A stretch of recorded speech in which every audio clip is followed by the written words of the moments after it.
Welcome into the fourth Mother Box. I am your co-host and confirmed 100% ginger, Tom Okry.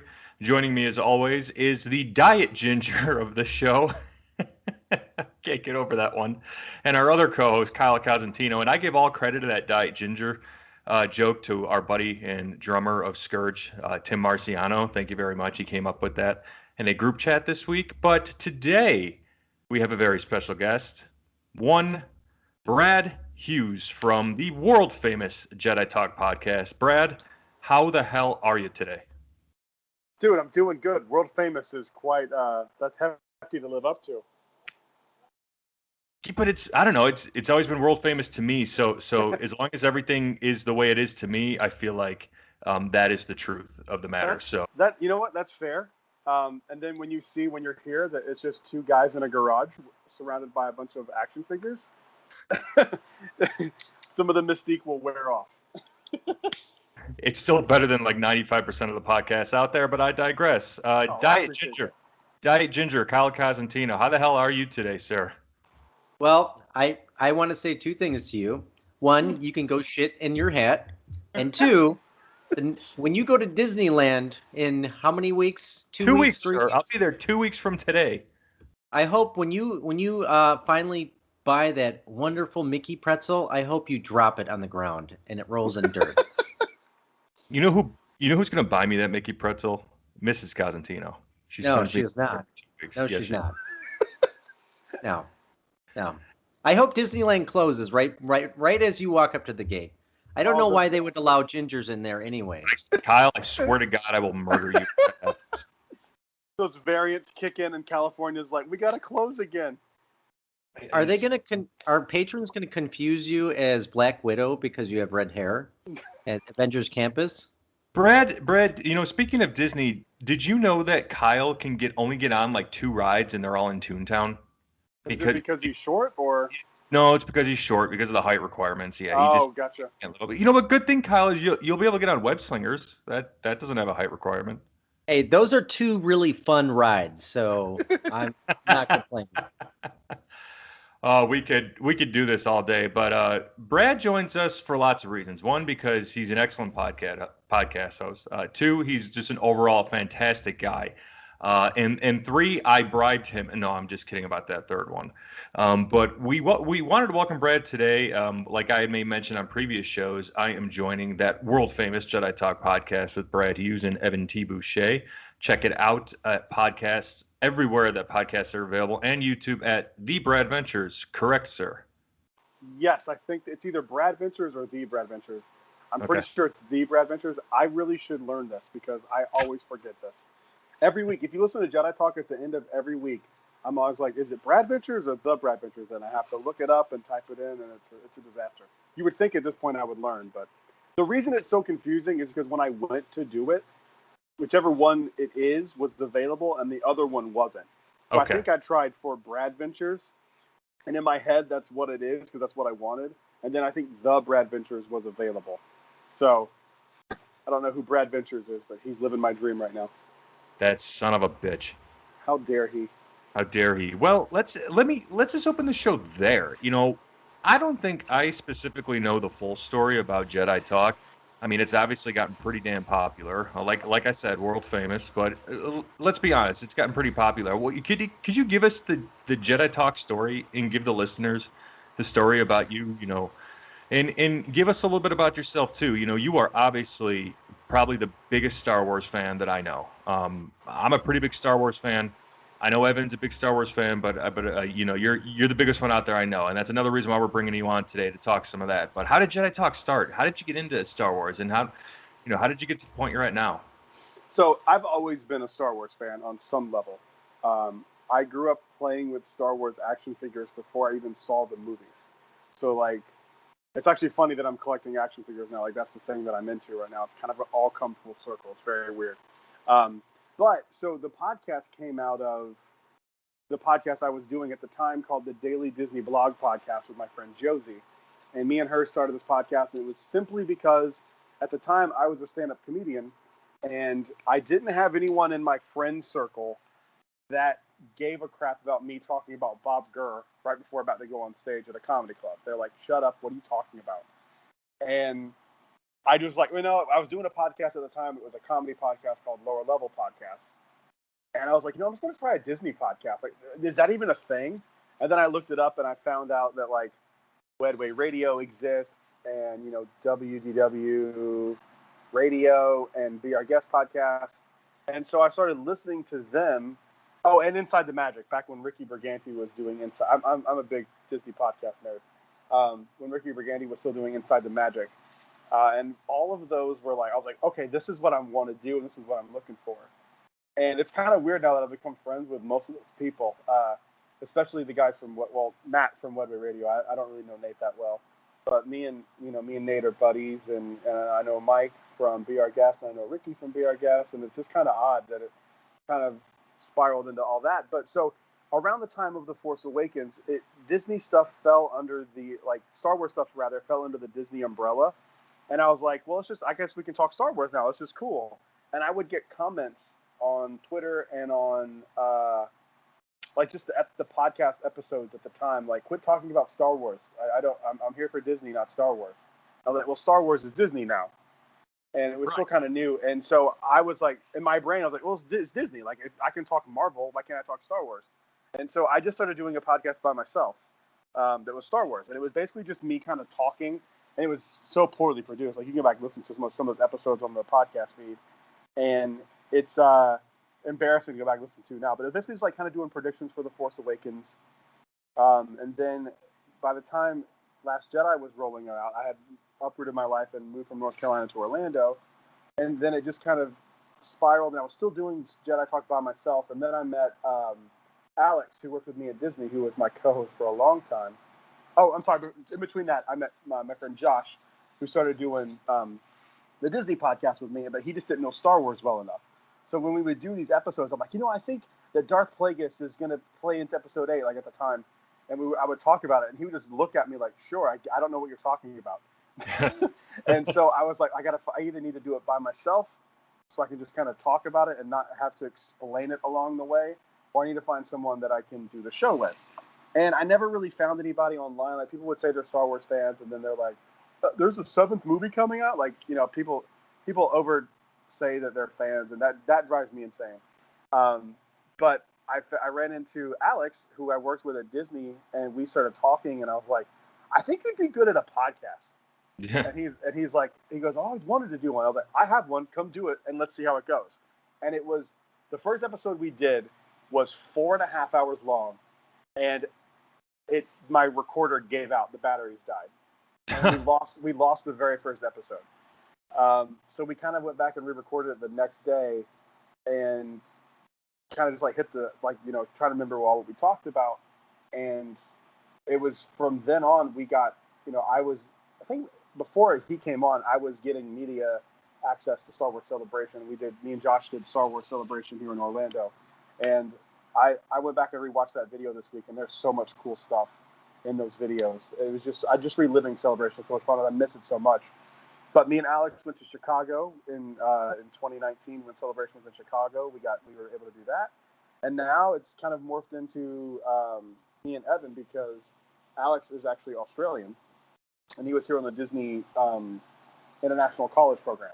Oh. So he had to go back at a certain point, and that's the thing about Celebration 2019 that makes me kind of emotional, because I love him. I talk to him all the time still. He's a friend still. We actually almost got matching Jedi Talk tattoos at Star Wars Celebration. Oh shit! I chickened out because I don't mind tattoos like on other people, but they're just not on. I just don't want any. Like, it's just not my thing. Plus, I'm terrified of needles. Okay. But he and me and him almost got him, and when I think about Star Wars Celebration, Rise of Skywalker was a huge thing. But to me, it was me and him hanging out in Chicago, going to Portillo's, and going to get deep dish, and that's kind of how I remember Star Wars Celebration. So I'm excited for next year's Celebration. It's going to be the same kind of thing, just with you, me, and Evan. But yeah, and then I met Evan on Twitter. Actually, it was like opening week of maybe even been opening day. I had a reservation for 3, and it was just me and Holly. And I was like, "Hey, I have a reservation if anybody wants to come to Oga's if you're here." And he was like, "Oh, dude, me." And so I was like, I met up with him. we started talking, and I was like, I like this guy a lot. Let's see if he wants to do the podcast, because I was doing it by myself again at that point because Alex had left. And I was like, do you want to do the podcast? And he's like, absolutely. And then we've been doing it ever since then. That's so cool. That's awesome how kind of the worlds kind of collided for the two of you guys, and you ended up together. Well, it's weird. He listened to the show before he was on. I mean, you me too. You too, me right? Too. Like, it's weird. Oh, Kyle's hot take with Star Wars is that he thinks The Last Jedi is the greatest movie to ever exist. Oh, you hate Last Jedi? It's okay, dude. You can totally be wrong. No, that's acceptable. It's fine. Well, I'll say this, is that I wasn't a fan of it. Oh, I really didn't like it the first time. The second time I watched it, I thought it was better, but I often referred to that movie as a TV filler episode of Star Wars. So, oh, dude, oh man, see, to me, Episode 7's the filler.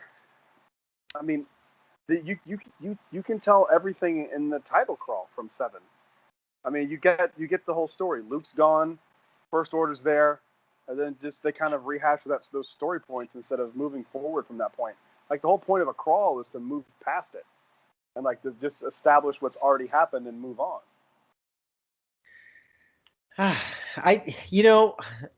Tom knows Star Wars way better than I ever will, probably. So I probably will.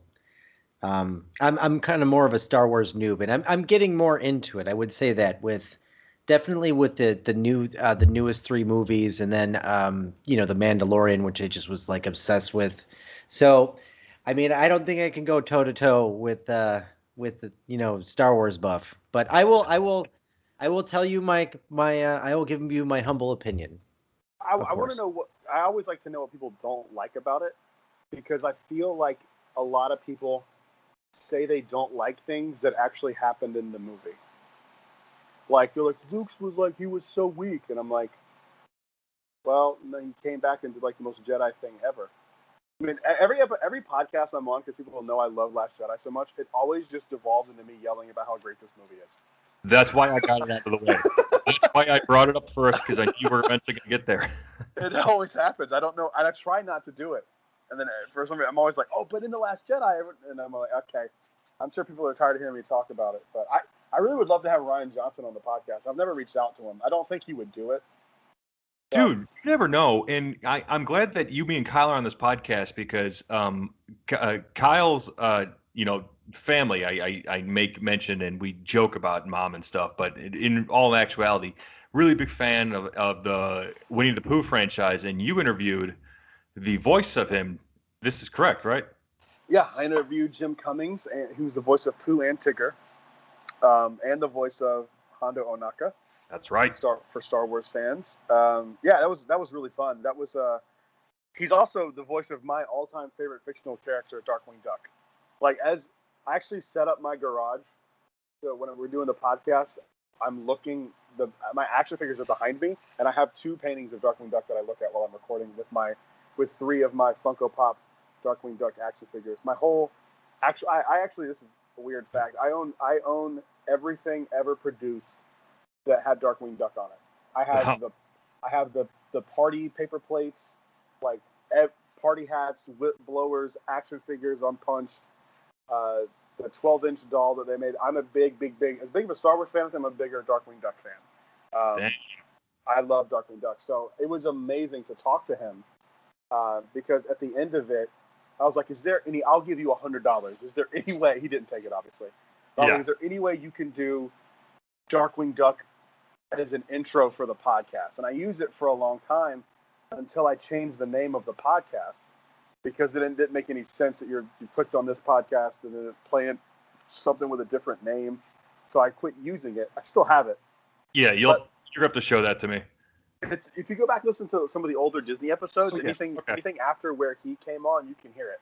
And he says my name is Darkwing Duck. And I will never forget sitting in my room back home in North Carolina, or I think I was in my room, and like interviewing him, and then him doing that. I remember, like, I was giddy with joy. Like, it was the coolest moment ever.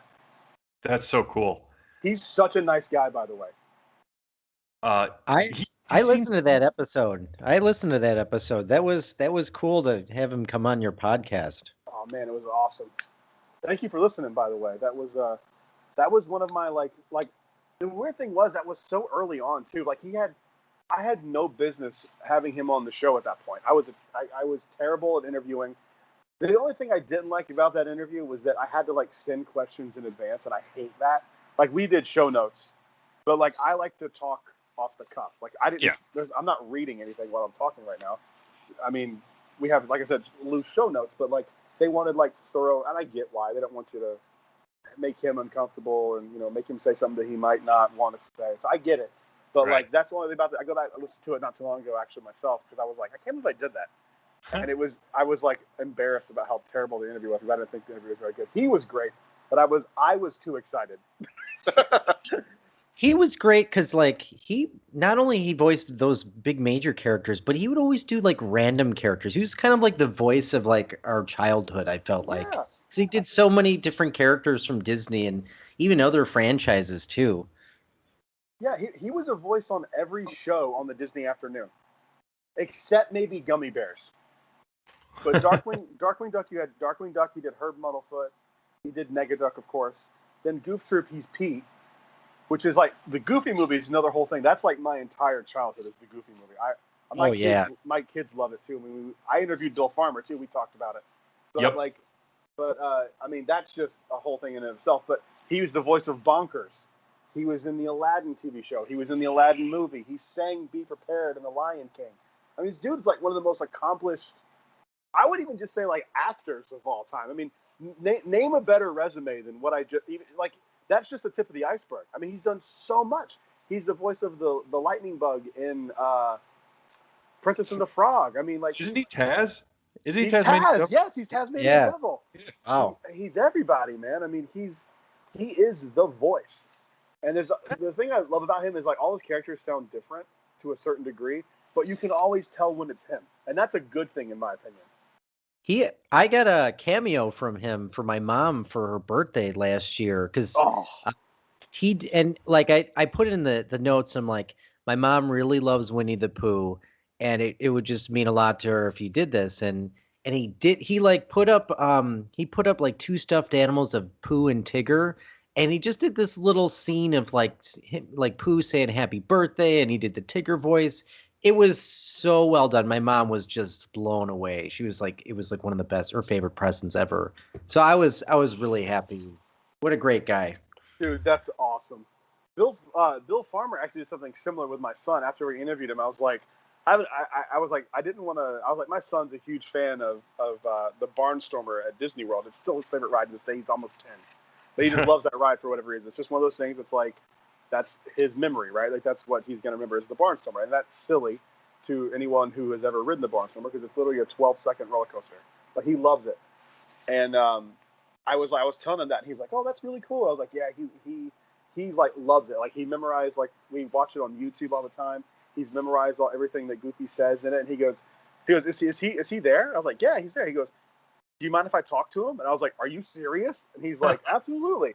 And he went and talked to my son as Goofy for 5 or 10 minutes, and just talked to him as like, "Thanks for riding the roller coaster." And it was just like super sweet.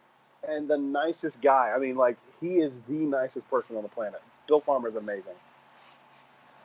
That's an amazing story. Yeah, it is. It's awesome, man. He's special. And when you talk to those kind of people, you kind of tell like why they're so successful because they just have this personality that just comes through like in a podcast. I mean, they're special, and that was something that he kind of says he remembers it, but it's something that I'll remember forever. I mean, like, it's one of the coolest things that I can think of that's ever happened. To me, it was so cool to watch. Just watching my son light up and knowing that he is talking to Goofy. I mean, that's Goofy. Did you ever have any similar like run-ins? And I say run-ins, and I'm kind of veering a little bit off the path here. But when you were like a cast member, like, did you ever escort or talk to any celebs? I saw Tina Fey at the Brown Derby once, but I was never a tour guide. Okay. I wanted to be, but I don't think I ever even applied for it. It was just one of those things where it's like, it kind of intimidated me, and I don't know why. Disney's really good at making you feel intimidated when you work there. Like I know the parks better than 99.9% of people who are in them this week, and I was just always too scared to do it because it's just such a weird job and it's just weird hours too. But I ran into her there, didn't talk to her, just saw her, waved at her. I ran into Tom Brady. Hey, all right. Just the year he won with I think it was last year with the Patriots. His last year with the Patriots, because he just won it with the Bucks. Yeah, it wasn't. What was it? The Bucks? No, because that was 2020, right? Yep. He won.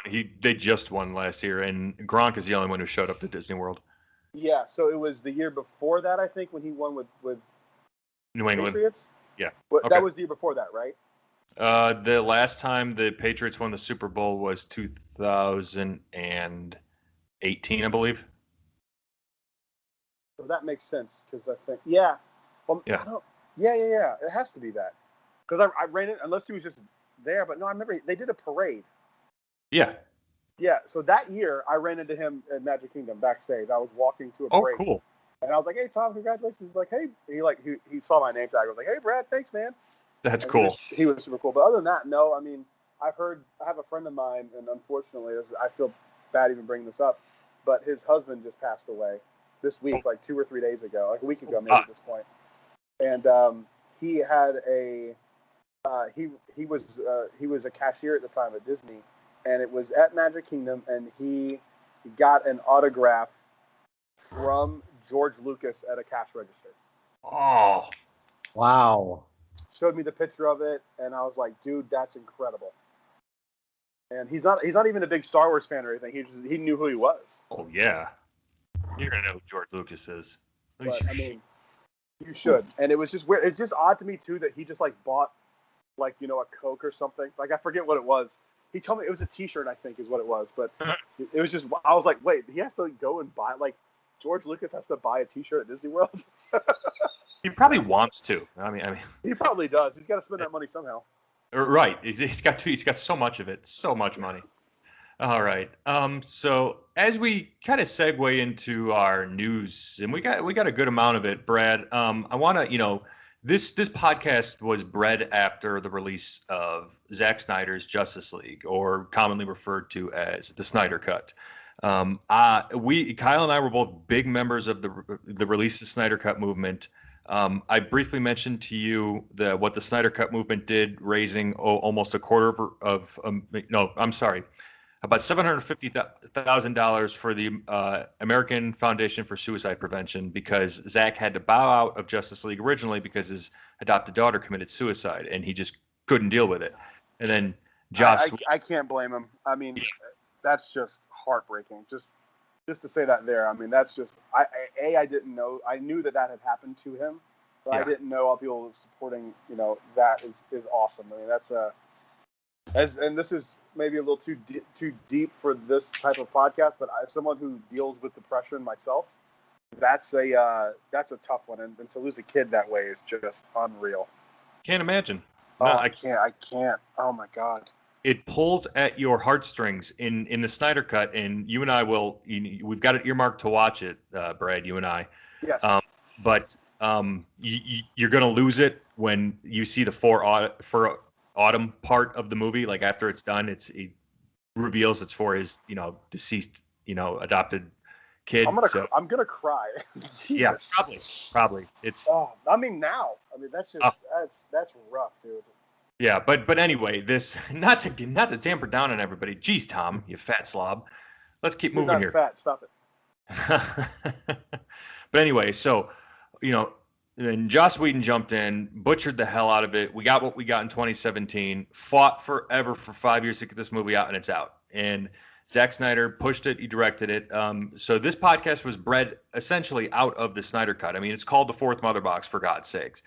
With the mother boxes that are dealt with in the Justice League cut by Mr. Zack Snyder. So real quick before we jump into news, now I know you've admittedly said you haven't seen the Snyder Cut. What is your knowledge around DC, or tell the people about your fandom around DC? You know Marvel and the MCU better. You obviously know Star Wars better than both Kyle and I combined, but how about DC, which is what we talk a lot about on this podcast? So the way that Kyle knows Star Wars is kind of how I'm at with DC. I really loved, and I love the the Dark Knight trilogy. I mean, I think it's hell yeah, a masterpiece of masterpieces. I even love. I like the third one just as much as Dark Knight. Nice. Again, super casual fan though. I've only seen it a few times, but I remember people like really. Oh, sorry, hang on. We'll get back to that in a second. But I loved the Batman movies as a kid. The Joel Schumacher movies and the Tim Burton ones I liked. The first one, I don't like Batman Returns. I will say I haven't seen it as an adult though. I need to go back and watch that one. Okay. Did I say Dark Knight Returns? I mean, did I say Batman Returns? Yeah, you said Batman Returns. Okay. Talking about the one with Danny DeVito. Pfeiffer, Catwoman, Danny DeVito, Penguin. Yeah, okay. That one. I need to watch that again. I've not watched it as an adult. Last time I watched it, I was like a teenager, I think. And didn't really love it, but it was cool seeing Billy D. Williams as Harvey Dent. I remember that. He is Harvey Dent in that movie, right? Yes. Okay. That was crazy. I thought I Really? remembered that. Really quick on that. They're releasing a comic line based off the '89 Batman, and they're portraying Billy D. Williams if he were to turn into Two-Face. Shut up! For real? When is this coming out? Wow, I didn't even know. Very soon. It's legit called '89 Batman. Check it out. I'm gonna go and subscribe to that tomorrow. I'm off tomorrow. I'm gonna go do that at my comic book store. I'm gonna make sure I get that. I have to have that. That's awesome. Yeah, that's really cool. But go on. I love those movies. I remember seeing the Val Kilmer Batman movie, which I don't remember it being good. But I remember the one that I remember the most is the George Clooney Batman. But I'm just like the one that sticks out of my brain the most because I remember seeing it and being like, this is amazing as a kid. But I'm casual. I'm a pretty casual DC fan. I have some old Batman comics. We're starting to. Me and Holly collect comic books on top of everything else we collect, and it's really becoming a financial burden. But we have some old Batman stuff, and some of those old Batman comics are awesome. I'm really excited for the Robert Pattinson Batman because you can go back and listen to I don't know what episode it was, but if you marathon Jedi Talk, I brought it up on one of the episodes because I wanted to talk about it because he is such an amazing actor. If people only know him from the Twilight movies, they are doing themselves a disservice. This dude is like incredibly talented as an actor. And I am going to go out on a limb. You ready for a hot take? I think this is going to be the best Batman movie other than The Dark Knight ever made. That's a hot take. I actually think that too. I really feel like people are underestimating Robert Pattinson. And when I saw that trailer that they released, it really confirmed that this is going to be the next level. So I really hope that that's going to be the case. But I feel like it's happened. One thing I hope they focus on more is the detective part of Batman. I feel like that's never really been explored, and I think they're going to do it in this movie, and that makes me very excited. They're going to do that, and I feel like I hope they really try to bring out what we saw in Batman the Animated Series, where you get the best of both worlds. And so I really think Matt Reeves is going to bring that to the table for sure. I'm so excited. I can't wait. This movie is going to be awesome. I'm super stoked about it.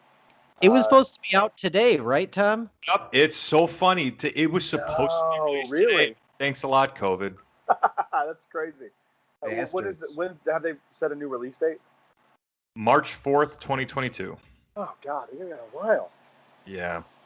Less than a year. Less than a year. Yeah, that's true. That's true. It's too long. So the Batman, that's a good segue. That exists in the DCEU, and I know you've ripped on that name before, and that's okay. It doesn't flow as well as MCU. I'll give you that. So our first bit of news. Can I ask you a question about that real quick before we go into the news? Yes. Why don't they call it just the DCU? So my take on that is they call it the DC Extended Universe because, and I don't think this is really a shot at Marvel, and I'm not trying to make it a shot at Marvel, but I'm going to compare. Marvel has limitations with the characters that they essentially can make movies about, right? That's why Civil War was the way it was. That's why the X-Men aren't interacting with any of these Avengers. And, Fox has their own, but Disney now owns Fox. And Sony has their own characters. They have their agreement. And, that's why Spider-Man took forever. But DC, and like I said on Jedi Talk, they wanted to do a movie about Condiment King. They can do a movie about Condiment King. If they feel like doing a movie about Madam X, then they could do a movie about Madam X. And they're actually doing. J.J. Abrams is doing a Justice League Dark Madam X HBO Max series. That news literally dropped. Sweet. Podcast came out. Yeah. So that's awesome. I actually do know who Condiment King is, so I guess that makes me a little higher of a DCU than normal, because I actually do know who that is, and I think he would be a crazy villain. I told you the villain that I thought would be the best that they could do, especially if they go in like a really creepy, deranged, dark way. That villain would be amazing. We've never seen it other than Gotham, but that was kind of like, pretty comic book accurate, but that's actually not a bad idea. Warner Brothers, if you're listening to this, I've already toured your studio out in California. I know my way around. Give me a writing job. I can make this movie creepy.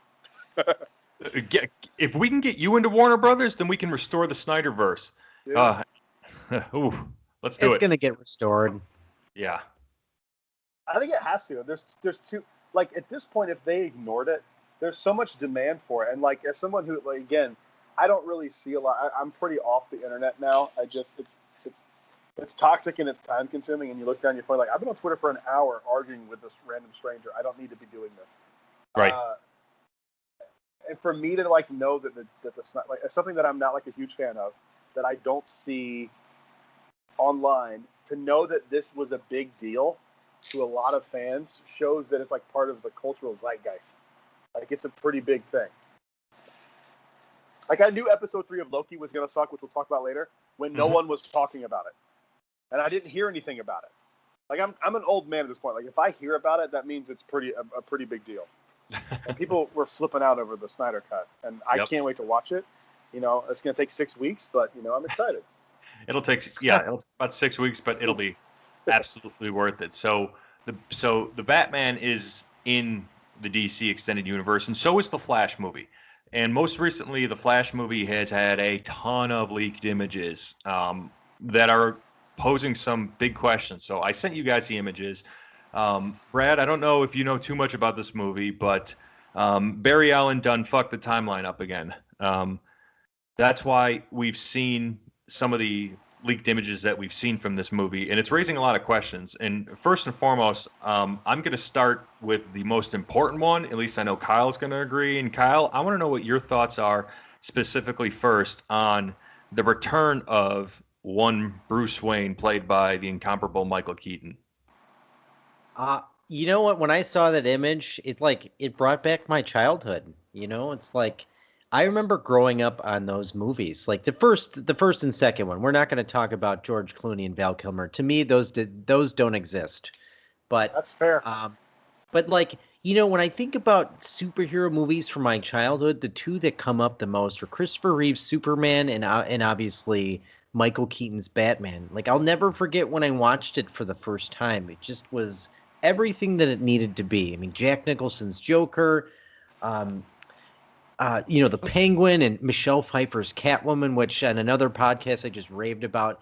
I just can't even believe that Michael Keaton decided to do this. And like I was saying in the last podcast, I can't even begin to imagine what that must be like for him to don the suit again after so many years. Like, I wonder if he ever thought that would happen again. But I think this is going to be super exciting.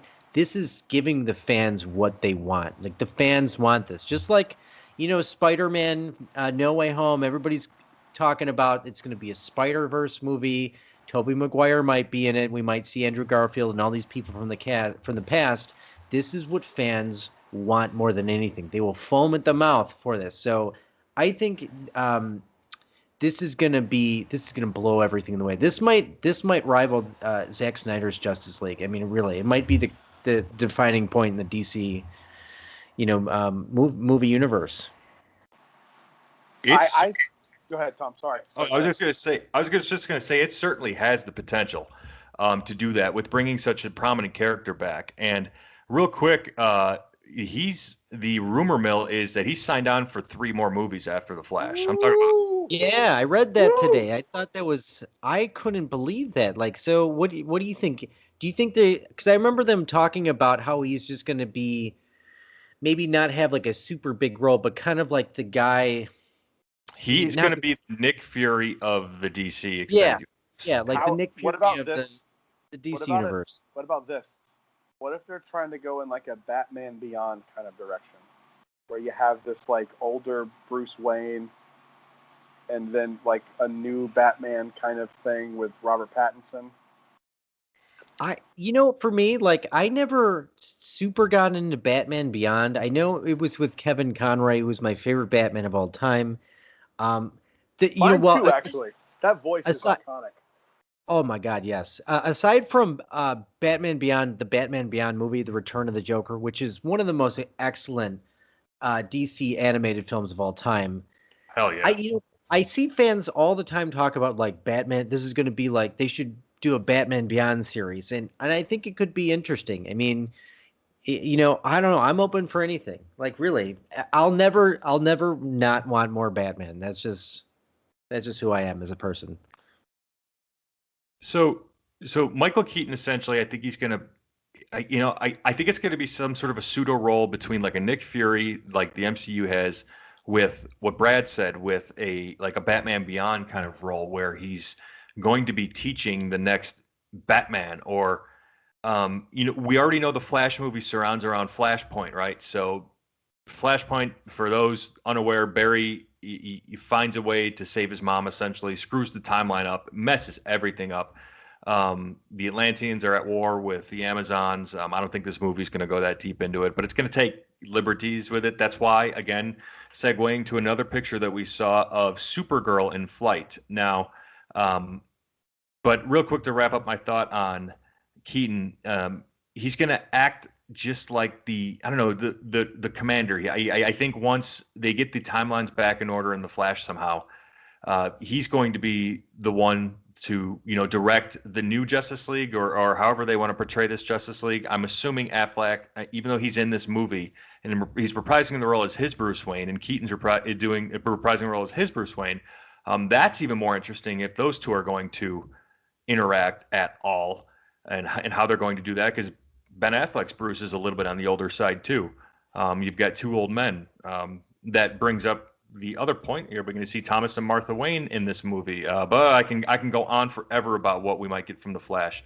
But I think go back to a Michael Keaton point real quick? Yeah, absolutely. The internet would have exploded at the time when he was cast as Batman, because he was a comedic actor. I mean, this would be like, I can't even think of somebody that would be even close to like his level. But you guys know he was a stand-up comedian, right? I didn't know he was a stand-up comedian. I just knew not only is he a stand-up comedian, he was touted like he was a Comedy Store paid regular. You can go to the Comedy Store on Sunset in Los Angeles and see his name. He was a paid regular on the wall. He was a comic. He was a stand-up comedian, and that's why the first few things he did was like 2 Men and a Baby. And then he was just such a talented actor that he, went into like serious acting. So that's why at the time people were like, he's a terrible Batman. You go back and like people were like kind of harsh on it. And it's interesting that like now everyone's excited again for him to come back when everyone was so upset when he got cast initially. Because Heath Ledger. Yeah, I was just about to say like Heath Ledger. I remember people being like, "Oh yeah, the guy from what's that like chick flick he was in?" Brokeback Mountain. Yeah, that one, like the dude from Brokeback Mountain's the Joker. Okay, and then you see the movie, and you're like, "There's no one that can ever top that." I as much as I like the Joker movie with Joaquin Phoenix, I mean, he just took it to a whole different level, which was appropriate for that like comic booky kind of the Dark Knight trilogy, which is still kind of comic booky but more realistic. But I just love that he's coming back and people are excited, because it's like I just watched. I knew that he was a comedian, but I didn't know like how respected in the comedy world he was until I watched the Comedy Store documentary. I think it's on HBO Max. I think it's called Mining the Store or something like that. I forget what it's called, I'll check that out. You can look it up, and he's in it. He's in the documentary, like talking about it. I talk about how I'm a big comedy nerd. I was a stand-up comedian for a long time, and I didn't know that until I remember finding that out and being like, Michael Keaton was a comic, like a stand-up comedian, and was like really good at it. And it explains it. I mean, like, you know, he just kind of was like, hey, this other lane is opened up for me. I'm going to do that instead of comedy. But I've always thought that was really interesting. That is a great point, because that does lean into the Heath Ledgers. The people bitched about that. People bitched about Ben Affleck, but now he's almost like a cult classic favorite, especially with the release of the Snyder Cut. It almost goes with... People were livid about that. I remember, like, all the hashtags that were going around, and people were just upset. I was like, he's not a, like, are we pretending that he's not a good actor?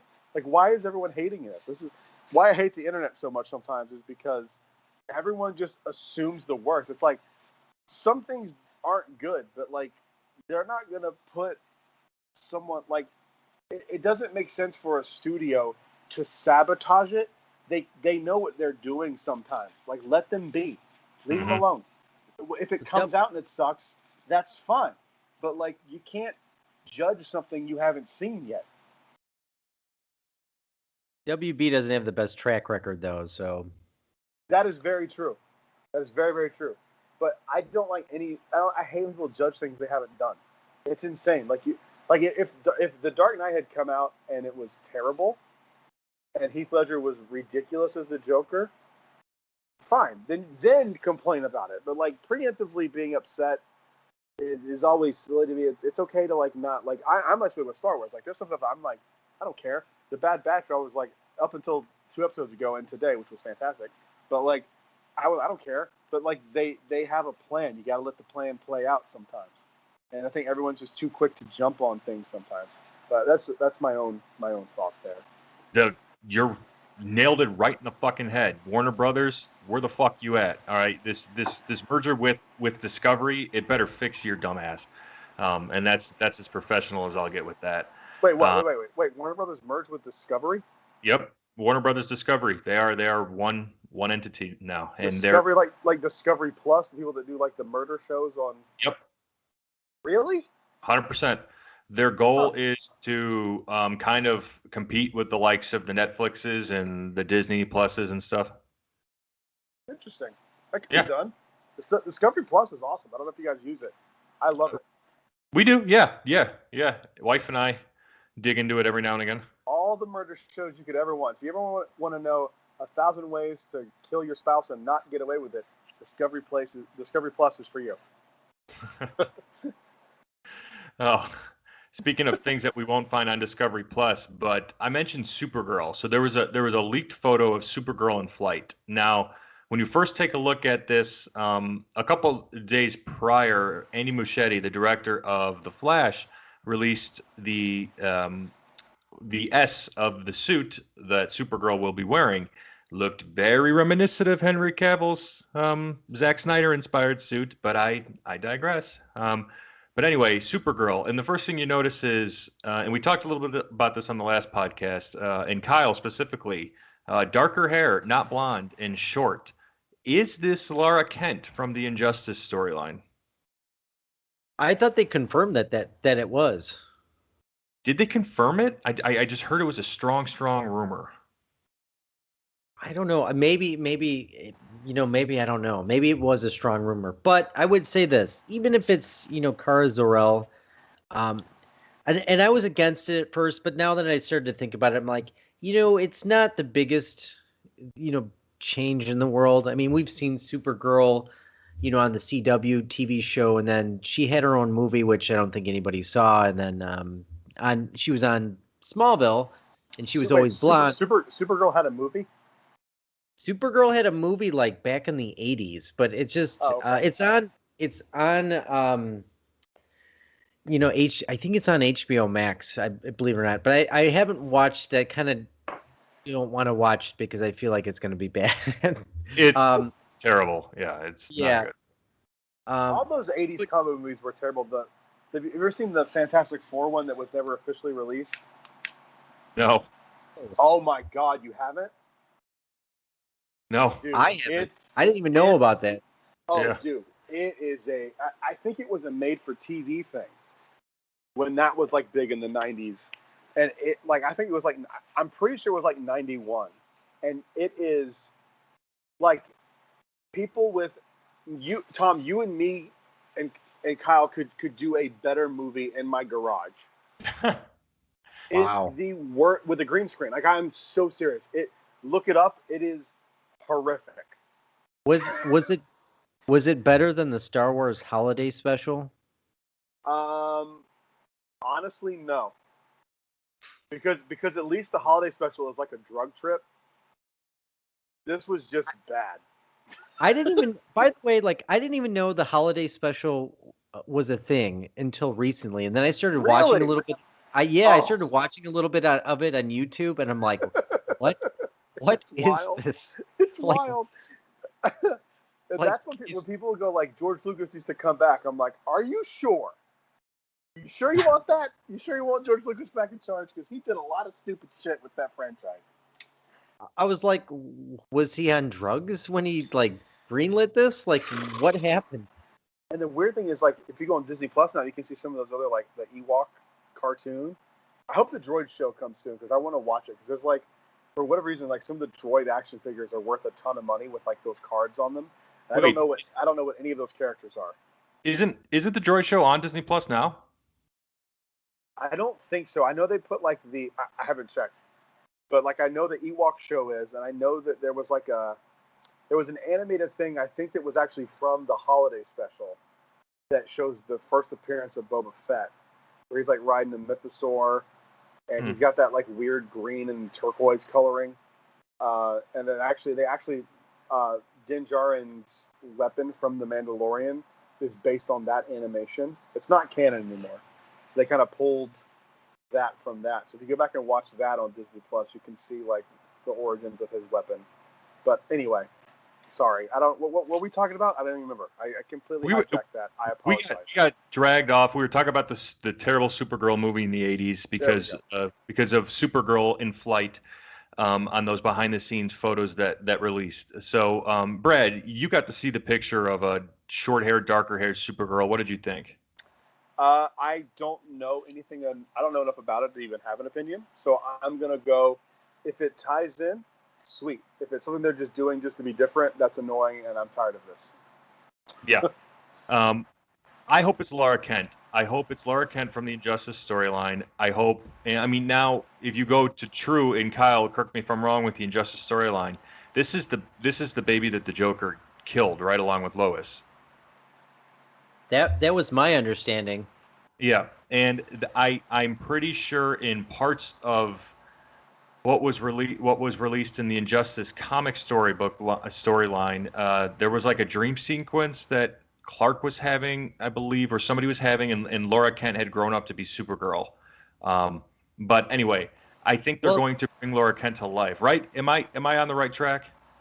Well, you know what though, like, and I don't know if this spoils anything for Brad, but in Zack Snyder's Justice League, there was a scene where Lois opens like her nightstand drawer, and there was a pregnancy test that said positive, and the camera kind of like focuses on it for like maybe like 30 seconds, and then they don't really talk about that. But I would probably bet it is Laura Kent, and there's something to do with that scene and maybe being connected to it somehow, unless she's like another like multiverse Supergirl or something like that. But maybe there's a connection there.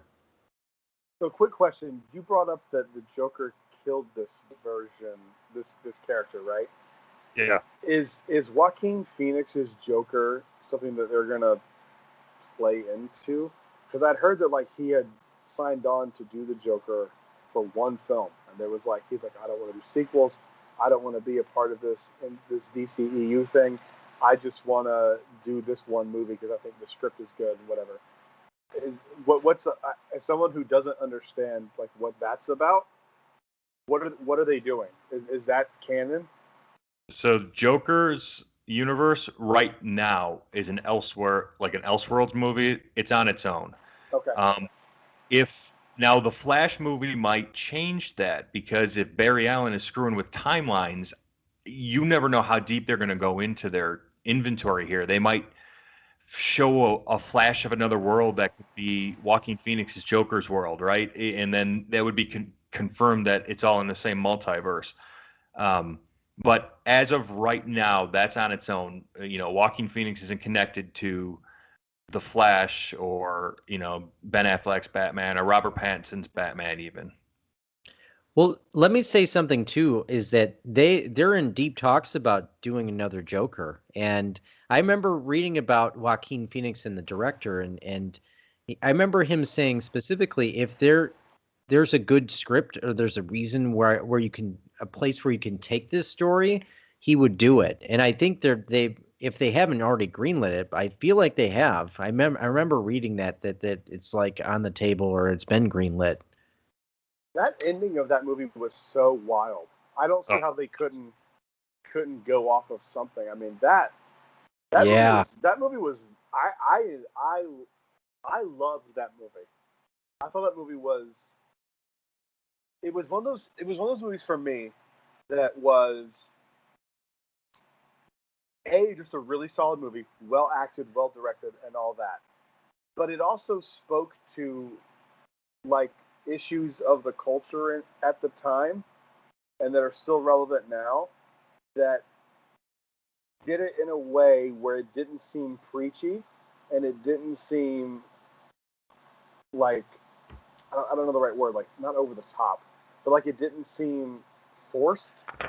And I just think that movie was really, really, really good. And I remember people were like watching it, like, it made me uncomfortable. I'm like, that's the point. Like, you're supposed to kind of be like, oh, Jesus, like, this could happen. It didn't seem like too outlandish to me. You know what's interesting is that I feel like there are very few movies that make that after you see it, you're thinking about it for weeks on end. And I can recall very few movies that have done that for me. But this one in particular, like I remember just not almost obsessing about like just what I saw, for weeks after, and the brilliance of it. And you hit the nail on the head. It was a statement on our culture, and my takeaway from it was, the lack of the attention paid to the mentally ill. And like he talks about in the film, if I was dying in a gutter, you would walk right by me and you wouldn't even care. But these prominent people that got shot on the subway, everybody's all up in arms about it. And I think there was so much brilliance to that film. That final scene with him and Murray was so disturbing, but so thought provoking. Like he absolutely deserved that Oscar. Like 100%. That was a great performance. Absolutely. And then he got upset about cows being milked. It was very weird. But yes, he deserved that Oscar 100%. Like that movie, man. I feel like when a movie hits you is when like you go home and like you start YouTubing it. Like what was the process? Like, are there any behind the scenes things? That's how I always know that like a movie was really, really good. And there was one that did that for me, and I can't remember. Oh, it was Sonic the Hedgehog. No, I'm just kidding. No. I forget. There was a movie recently that I saw, and I started like, oh, I know what it was. It was Once Upon a Time. It wasn't recent. It was Once Upon a Time in Hollywood. I'm obsessed with that movie. Tarantino is my favorite director of all time. Pulp Fiction is my number. I could do a Pulp Fiction podcast for Christ's sake and talk about it for 5 years. I love that movie. It's to me, Pulp Fiction is a perfect film. There are no flaws in it. There's nothing you can take out. Like when I watch a movie, there's stuff you can, even The Last Jedi, you can take out some of the stuff in The Last Jedi, and it wouldn't really change the narrative all too much, and it would actually probably make it a little bit better. That movie to me has no fat in it, and it's perfect. But Once Upon a Time in Hollywood did the same thing where I started going like, wait, how did he come up with this story? And then like you start researching it, and he's like such a big movie nerd. Obviously, he owns a freaking movie theater in LA, and they were actually showing over Father's Day a double feature of like Bullet and some other movie from like some obscure movie, and I was just like, I would love to live in LA just like go see that. Anyway, but like the movies like that where you go home and start researching like the writer and the director, and like what were they trying to convey? Like, did I miss something? Like, I want to know everything about it. Is how you know it's a good movie. I did that with Joker. I did that with Once Upon a Time in Hollywood. I knew the whole like Charles Manson thing, but it was just more interesting. Like, how did they film this? like when you watch Once Upon a Time in Hollywood, Tarantino doesn't really do special effects, like visually special effects. So when you're watching like the scenes of Brad Pitt's character driving through downtown LA, they like physically went through and like put fake marquees up to recreate the time period. Wow. And like it's all practical and it's all in camera and it's insane. I went on like a wild rabbit hole of that movie. And same with Joker, because I was just like, this is so great. Todd Phillips is an amazing director. Well, the thing about Todd Phillips, Hangover. Yeah, I was just gonna say, can you believe it's the same guy who did The Hangover that made that masterpiece? I mean, I can because like, as someone who's kind of, I idolize comedy because I've done it and I know how hard it is. I idolize it in a way I think a lot of people don't. And like when you watch somebody like Burr or Tom Segura, Joe Rogan, anybody Dave Attell, anyone who you think is a great in comedy, those people are brilliant, and it's just they just happen to choose comedy as that vessel for their brilliance. So when you watch The Hangover, it's a really good movie because it's written well and it's directed well. And direction is, I would say, 75, if not 80% of how a movie is done. You can have a really good concept, you can have a really good script, but the execution is everything. So I wasn't surprised that Todd Phillips did such a great job because Hangover is one of the funniest movies I've ever seen. I've laughed harder. I don't think I've ever laughed harder in my life than I have at that first time I saw it because I just didn't know what to expect.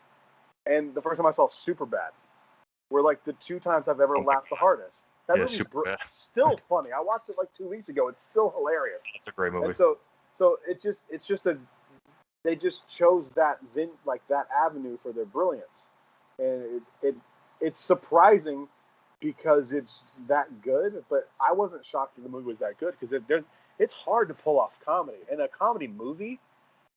Everything's been done. Like it's hard to even make a movie. What's the last great comedy movie? Probably The Hangover.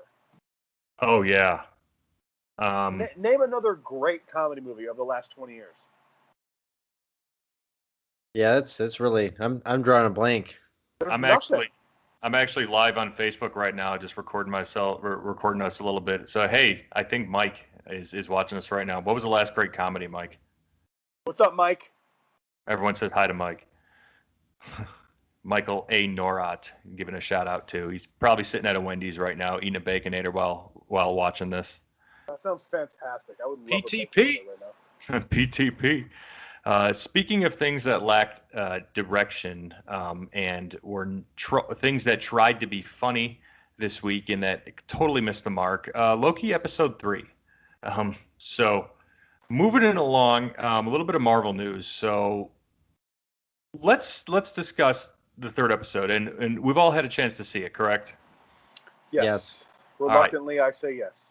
Spoiler alert for anybody who's watching, but it's been out since Wednesday, so what the hell are you doing? For me, by far, this was the least favorite of the 3 episodes so far for Loki. It was shorter, but that's not the issue. The episodes could be shorter, and I don't mind. I don't care. Thank God it was short. Yeah. It was awesome. That was an episode you watch while you do other things. I almost turned it off. It's funny because the first 2 episodes were really good, and just like the other Marvel stuff, I mean, it was consistent, but that episode was, oof, man, I wasn't expecting it. This was Loki's season. Okay, so season 1 of The Mandalorian, and I'm going to tie this in. I promise. I swear to God, I will. This will make sense. Episode 1, 2, and 3 of The Mandalorian are almost a self-contained story. You almost don't need the other 3 episodes of the season. Episodes 1, 2, and 3, you understand it. He's a bounty hunter. He finds this asset. He becomes attached to it. He tries to protect it. He fights, the people who are trying to take it from him to do horrible things to the child. You don't know what those horrible things are at the time. We still don't really entirely know. We'll get to that later with Bad Batch. But, the first 3 episodes have such great momentum. And then the show, on episode 4, who is directed by Bryce Dallas Howard, it comes to a screeching halt. And they had these 3 incredible episodes with this amazing momentum. And then they're just like, yeah, that doesn't matter. That's what happened with episode 3 of Loki. Episode 2 of Loki ended where you're like, oh my God, what's gonna happen? And Right. then this. What are you doing? How could you stop it at such a crucial point in the show and just give me this crap for 30 minutes? It was awful. Maybe it was like The Last Jedi, and maybe it was just a filler. Shots fired. Hey, Tom, drop him from the call. No, I'm kidding. The argument against that is, this would be like if Episode 7 picked up, they didn't address Luke Skywalker, and they just were like, hey, Poe's flying an X-Wing. And then nothing happened. They didn't address Luke until Episode 9. That's the difference. Like, you cannot. I totally understand people not liking what happened with Luke and how they did it. That's your own, not you. I feel like that's the royal use problem. I love what they did with Luke. I thought it was perfect for what a Jedi is supposed to be. And in fact, I don't think you've seen a Jedi that awesome since Episode 1, Phantom Menace. But I digress. Mm-hmm. But they just brought it to a screeching halt, man. Like, what were they? I actually feel bad for the writer of Episode 3 of Loki. I don't know if it's the same person who did the first 2 episodes, or like I haven't watched. It can't be. It was such a departure from what they set up. And I don't. It's only like Loki's 6 episodes, right?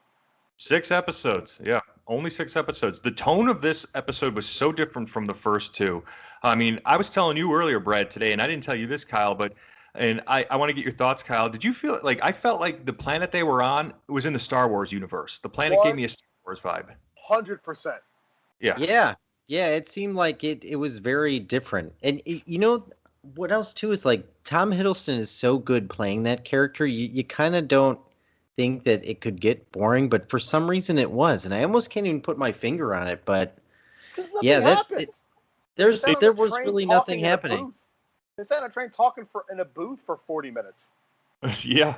They tried too hard to put the story on Sylvie. They tried to give her a background while keeping the main focus on Loki, and it just didn't work. Sometimes less is more. Like, just give me their interaction.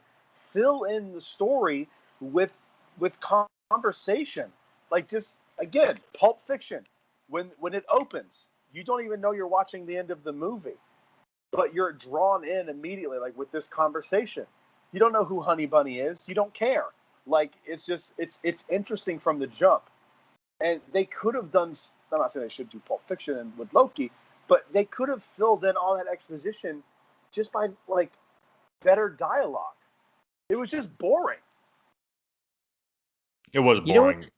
You know what they could have done, and they might still do this, is just maybe even they could have just dedicated a whole episode to explaining who Sylvie is or who Lady Loki is, because honestly, I didn't know anything about. I didn't know there was another Loki. I didn't know that there was like a Lady Loki or who Sylvie was. I mean, that would have been, that would have been really cool to see what that, her backstory. And I'm sure they're probably going to do that, but I don't know. That's what I would have done with Episode 3, but I think obviously they chose a different direction. They only have 3 episodes left. I don't see how you could waste another episode on the Enchantress's background. I just don't get how you can end Episode 2 like that, and then, like, there are no consequences in this entire episode of anything that happened. That's my biggest issue. It's like, okay, like, at least address it up top. Like, this is the outcome of this. But they're like, nope, we're going to go to this planet. There's going to be, like, was it missiles or meteors? I was that checked out. I was texting you while I'm watching it. Like, Tom, meteors. It was just meteors, like, crashing this planet. Like, I did not care at all. But when I tell you I almost turned it off, I don't have a lot of time at the end of the day. I was just like, I'm wasting my time. And I have not felt that way about even WandaVision. At least it was they could have done those first 3 or 4 episodes in one episode, but it was at least still entertaining to watch.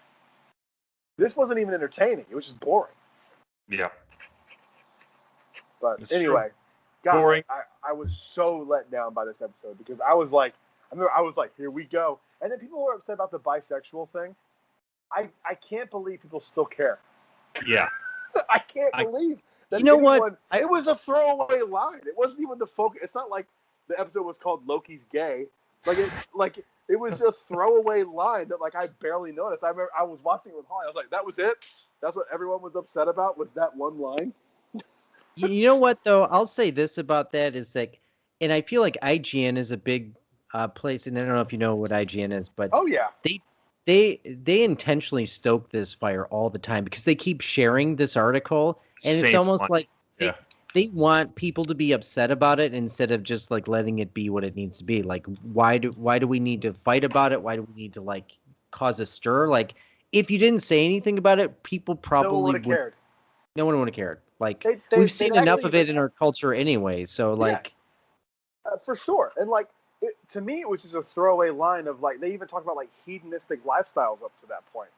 I mean, it doesn't matter. It truly doesn't matter. It makes no effect on the character. It doesn't matter. And to keep making people upset about this kind of stuff is just wild to me. Weren't all those Greek gods, bisexual anyway? That's exactly what I was about to get to. All that was just not because Loki's from Norse mythology, but if you look at Greek mythology, the characters are exactly the same. They're just named differently. This the same god of sun and god of mischief, and they were all like that. I mean, yeah, it's not.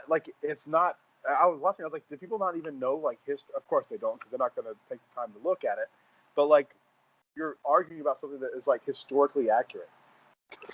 Though, Disney patrons would know a little bit more about Loki's story if they visited the Norway section in Epcot, because there's a great little area where they talk about the actual history of Thor and Loki and that whole storyline.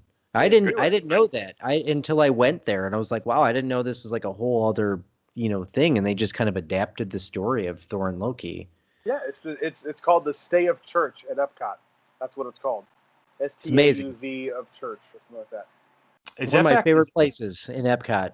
Yep. Is that back open yet? Yeah, it's open. It's right outside of the Kringla Bakery. Oh my God, that place is amazing. Yeah. I love that place. Have you ever done the Skull Challenge? No, I need to tell me everything about it. Skull Challenge is if you can do a shot of vodka without wincing, and then go skull to the cashier, you get I forget what it is. They give you something like pen. Really, I can do that.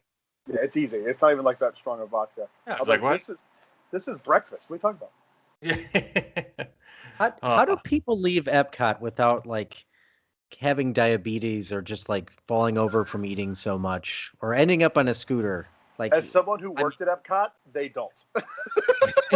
Really, I mean, all the walking in the world, you still there's a reason why we walk 30,000 steps and you can still gain 10 pounds. It's just unbelievable. Right.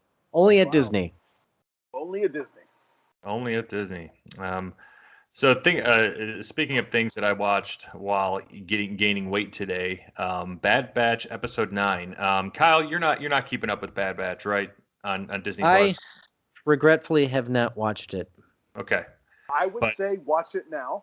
Maybe I don't know if you have time tomorrow. Maybe wake up a few hours, an hour or two early, and just binge a few episodes and get to it. Get through it.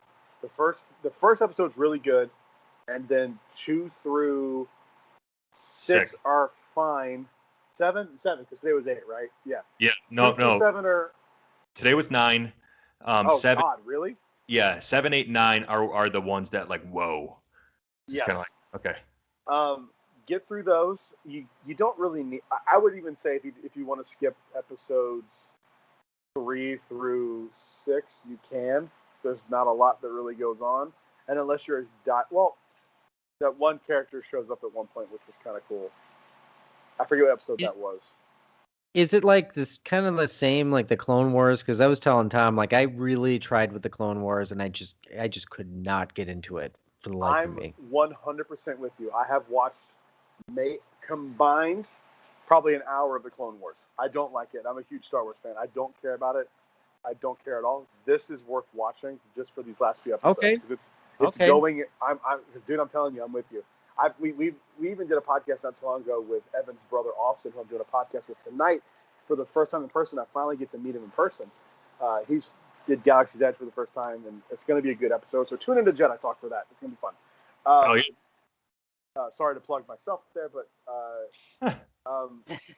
he came on and was like, he was trying to justify why I need to watch it, and I still think he's wrong.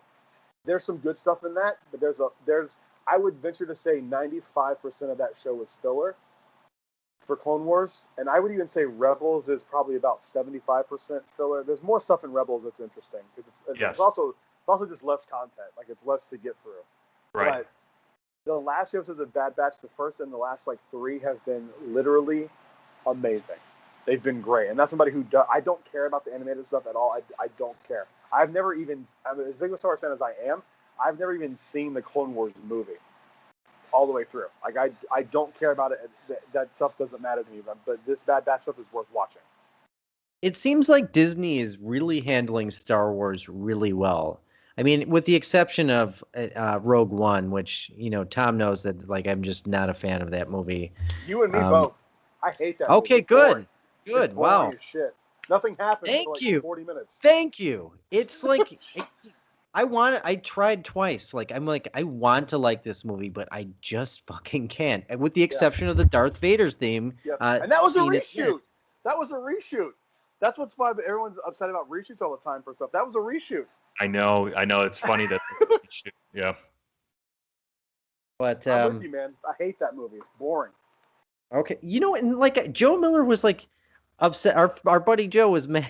like call him out. Call Joe out right now. Joe Miller. Joe, going down. You're wrong. You're wrong about Rogue One. You're wrong about Rogue. Hey Joe, you're wrong. Just wrong. All love for Joe. It's not a good movie. Roadie Joe. Got to give love for Roadie Joe. He was the very first roadie for our band that Kyle and I were in. Brad. Oh, that's awesome. Very cool. Yeah, Shout out to Joe. He's awesome, but you're wrong about Rogue One. Yes. He was mad about Last Jedi, so he was, I guess, like, you guys would probably think he's right, but yeah. So. Well, Bad Batch. I won't get into too spoilery for you, Kyle, and for those listening, but the character Omega, every week Omega for me she's getting a hell of a lot more interesting. I agree. I hated her at first. Me too. She's Ahsoka, where everyone hated her, and now she's going through this arc where you're like, you find yourself going like, oh no, please don't, like, you realize how attached you are once you start seeing things kind of go sideways. Right. You're like, oh no, I found myself going like, Omega, no, and I was like, wait, what? I thought I didn't like this character. In today's episode with Toto, she outsmarted the droid essentially to get out of the prison that she was in. Still helped him, but she was very analytical and tactical about it. So you saw her kind of working things out. So it's like, okay, so this character has a little bit of spine to her. She's got a little bit of pep in her step and a little bit of attitude outside of the goody two shoes that she kind of was to begin the whole series. Yeah, I dug this episode. This was my favorite. I find myself saying every week it's my favorite episode. No, this one's mine. Yeah. This was my favorite. I mean, last week with the character they introduced, that was hard not to be like, oh, that's awesome. Right. But they kind of kept on with that whole thing. Like, they didn't do what Loki did and then shift to another set of characters that no one cares about. Yeah. They kept on, and I was impressed, man. And there are some real implications to what they showed today. Yes, there were. Should we talk spoilers, or should we leave it kind of vague, because there's so much to talk about in this episode? Leave it. You know what? Leave it vague. I want Kyle to catch up. Leave it vague. There's some stuff. It's okay to do spoilers. I mean, I'll give it a chance. I will. It'll be fine. Okay. So we're good to talk spoilers? Go for it. Spoiler alert. We're talking Bad Batch. There's some stuff that. Okay, so the test tube thing that we saw today. Yes. What the hell's that about? Snoke. It's got to be. It has to be. And I thought it was Snoke and the Mandalorian. Like, they have to be. Like, I went back after I watched this today. I went back and I just watched a few scenes from Mandalorian, and I was like, the episode that Carl Weathers directed, and I was like, okay, this is kind of hinting towards the same thing. And at one point, she drops the whole thing on top of Fennec Shan, and like the body comes out, and it looked for Disney Plus is evil, and they know what they're doing. You can't screenshot their material. Did you know this? I think I did know that. Yeah, that's crazy. You can't screenshot it. So I was gonna send it to you and go, "That's Snoke." It's an early version of Snoke because this is well before all of this.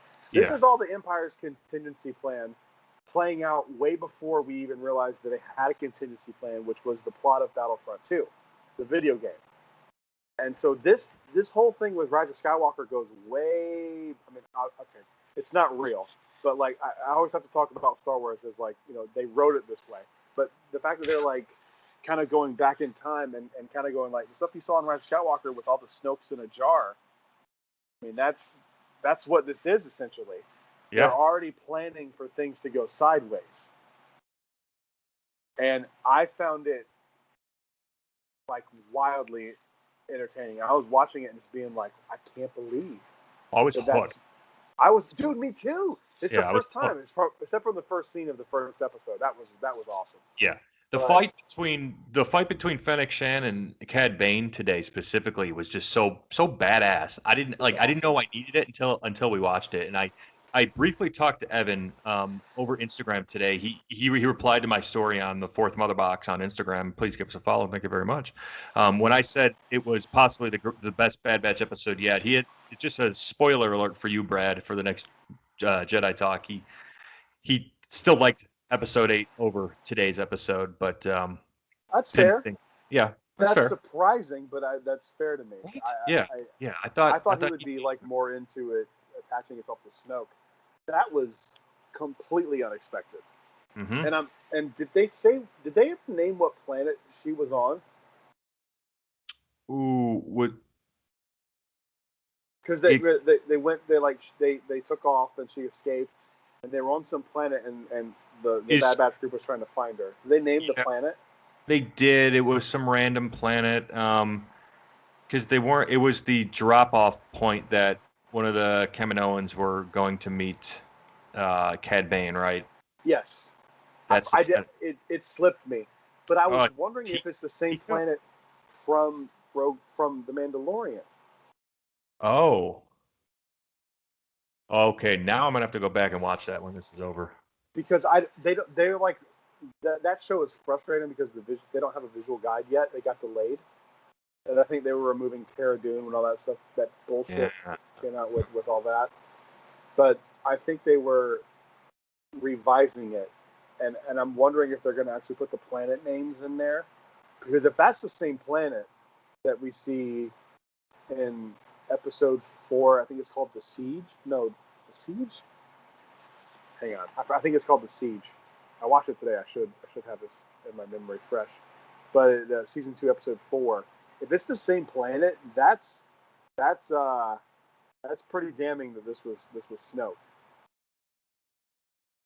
Well, let's just assume it's Snoke. I will follow up on that. Who else could it be?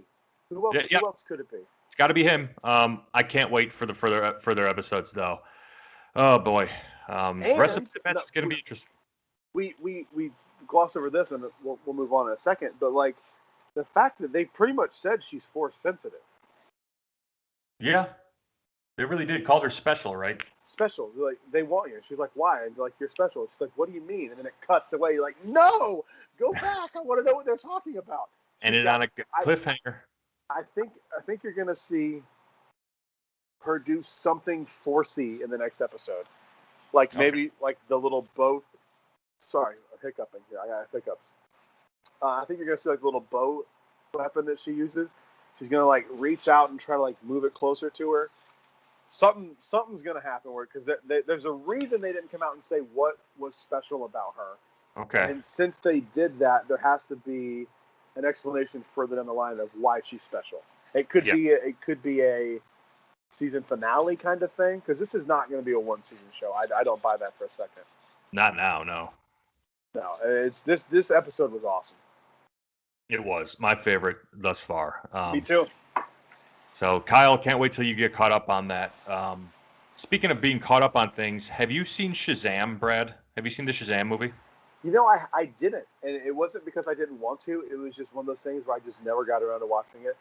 Okay. I love Zachary Levi. He's awesome. They're doing a second one, right? They are. Shazam 2, Fury of the Gods. Great segue because we're walking right into this. Grace Fulton. It's like I've done this before. Yeah, right? You're good at this. Grace Fulton is playing both versions of her Shazam 2 Fury of the Gods character, Mary. It was different last time. Mary Bromfield was different when she said Shazam and turned into the one of the Shazam family members, but she's playing the same person. Plus, I shared the picture with you guys, and I think these new costumes, these new superhero costumes that the Shazam family has, Zachary Levi included, they look spectacular compared to the first movie. Kyle, what do you think? Yeah, I mean, they look good. I would say this, Brad, first time I saw a Shazam, I liked it, but I wasn't like, super into it. The second time around, though, I really started to like it a lot more. It's a lot more lighthearted, and it's just funny. I mean, Zachary Levi really, they really did a good casting with him. So I think the second one will be a good. I don't really know much about the Shazam kind of world or like character, but I think it's just a fun movie, and maybe we might even get some Black Adam in there too. So who knows? Please. Because I learned later on, that The Rock was actually a part of like the production of Shazam. Yep. He was in the credits. Yeah, I didn't know that until like I think the second time I watched it. I'm like, oh my god, The Rock was a part of this. Like, too bad we didn't get a tease at the end, but that's not really giving away anything. But no. Interesting. So there's got to be some sort of time, because I remember when they announced him as Black Adam and people were like freaking out. I wonder why they didn't like tease it. Maybe they were like just trying to see how the movie did. Yeah, I don't know. Yeah, maybe. I mean, they talked. They like the kind of like film Sonic the Hedgehog, where they teased miles per hour. Oh yeah. At the end of that episode, at the end of that movie, Yep. the classic film. Which up until I saw the new Saw movie was the last movie I saw in theaters before the pandemic, and that really made me sad. Oh wow. I remember being like, oh my god, if movie theaters actually go away, the last movie I saw in theaters as somebody who loves movies was Sonic the Hedgehog. Oh yeah. It wasn't that terrible of a movie. No, it's a fine movie, but like the last memory if movie theaters went away after the pandemic, which was possible, because there was a movie theater that was supposed to come right around the corner from me. It was an Alamo Draft House they were going to build over here, and like they canceled it, and it's not happening now. But like if movie theaters actually fully went away, the last movie I saw in full-on theaters would have been Sonic the Hedgehog. Until I went to the drive-in and saw Casablanca, and then 2 weeks later, I saw Empire Strikes Back. Okay. So I corrected that as soon as I could. But that's good. Whew, proper theaters with Sonic, and then the Jigsaw movie, which was actually really good. You should check Shazam out. It's probably the closest DC movie out there to a Marvel movie. Interesting. Okay. Yeah. I would say that. But speaking of Marvel, and I don't know what you guys think about this, but Kevin Feige teased more MCU prequels after Black Widow. Why? He said, "Yeah, why is right." He said, but the notion of exploring the past, present, and the future of the MCU is certainly in the cards for all our characters. But why explore something that we already know the outcome to a particular character on? Like, that's why I'm not that thrilled about Black Widow. This timely movie, right? That should have been released 3 years ago. It's why, other than Obi-Wan, I'm not excited for any prequels that come out. Even Bad Batch. Like, you know the outcome of this. It's not going to be good. Because if it was good, then Omega would be in the original trilogy, and she's not. So something bad happens, and you know that. I hate prequels, dude. It's a cheap way to artificially keep a franchise going. You know what, though? I think what might be interesting about Black Widow is that I feel like this might be a backdoor pilot for Florence Pugh's character. She's like Black Widow's sister, because I feel like they're probably just going to pass the baton to her and make her the new Black Widow. I could see that happening. Yeah, that's true. That could happen. I could see that. But yeah, this timing is kind of like dumb, because they could have easily like released this. They said the timeline is comes out. This took place between Civil War and Infinity War, and I'm like, well, why didn't this just come out then. In You know that what I mean? time frame. Yeah, exactly. Because it would have made the weight of her death in Endgame probably just as potent. You know, and not that I know what's going to happen in Black Widow, but I assume it's going to really tell about her story and blah blah blah blah blah. But they really kind of fucked up there. Agreed. Do you think they're going to finally show what happened between her and Hawkeye and oh god, I can't think of the name of the city. In Budapest. Budapest, yeah. So you think they're finally going to explore that? Well, you know what's actually interesting about Hawkeye? I heard a rumor is that not only is Charlie Cox's Daredevil rumored to be in Spider-Man, but also in Hawkeye. Shut your mouth. He's my. Are you serious? Yeah, I was. It's part of the rumor mill. Take it with a grain of salt. But I was reading that the other day. I will freak out in that theater. Daredevil is my favorite superhero of all time. I think it's gonna likely happen in Spider-Man No Way Home because everybody knows his identity, and he probably needs a lawyer, and it would only make sense, and especially that Netflix series. It was like the only one that really just knocked it out of the park. I mean, it was just from start to finish an amazing show. They can't let that die. What about the Punisher? So good. Punisher was good, but not as good. Yeah. Right. They kind of really awesome. Let the Punisher storyline kind of really wasn't as interesting, but John Bernthal's acting as the Punisher was amazing. Like that, it was, you can't top that. Like he was perfect for the role. He was awesome. I actually saw him at Disneyland. Really? Yeah, I saw him at Disneyland. I walked by him. I was like, "Hey, man, you're awesome." And he was like, "Thanks, dude." Wow. You know what's funny about Daredevil? I have actually a personal connection to that. I don't want to give the name out, but there was if you go back and watch the episode with that famous hallway scene. Yes. I went to high school with the stuntman that did that. Wow. And he passed away shortly, like before that even came out. Oh man. He was in. I don't know if his family likes people to talk about it. I don't know them personally that well. I knew him pretty well in high school, but he died like before that came out. He was doing a stunt in Brazil and fell off a rooftop and died. Oh, damn. Yeah. It was sad. He was actually I don't know if you ever saw the movie Foot Fist Way. I haven't. Yeah. It was I think Will Ferrell produced it, and it was Danny McBride movie. And it was filmed in my hometown, and he was like a main actor of that. And yeah, it was not good. It was very sad. Oh, somber. It's actually that episode of Daredevil was dedicated to him. So if you go back and watch it, you'll see who it is. Oh, I will now. Yeah, I need to give that a rewatch anyway. It was such a good show, man. I loved it. He's my favorite. They nailed that show. So the casting was perfect. It was believable. It didn't seem over the top. It didn't seem like the whole thing with the first season when he just has like the blindfold on and just like a black thermal. It reminded me of like Dexter or something. It was just so good. I loved it. And D'Onofrio as Kingpin. Fuck. Oh my god, yeah, not even to me. Oh. Who doesn't want to see him reprise his role, especially within Spider-Man? That would be perfect. Like when they showed him in Spider-Verse. I always loved their interaction because Spider-Man always makes fat jokes. Like, nice suit, slimming. Like, just it was always hilarious. You know what? I am gonna say it. I feel like not saying his name is like is a weird.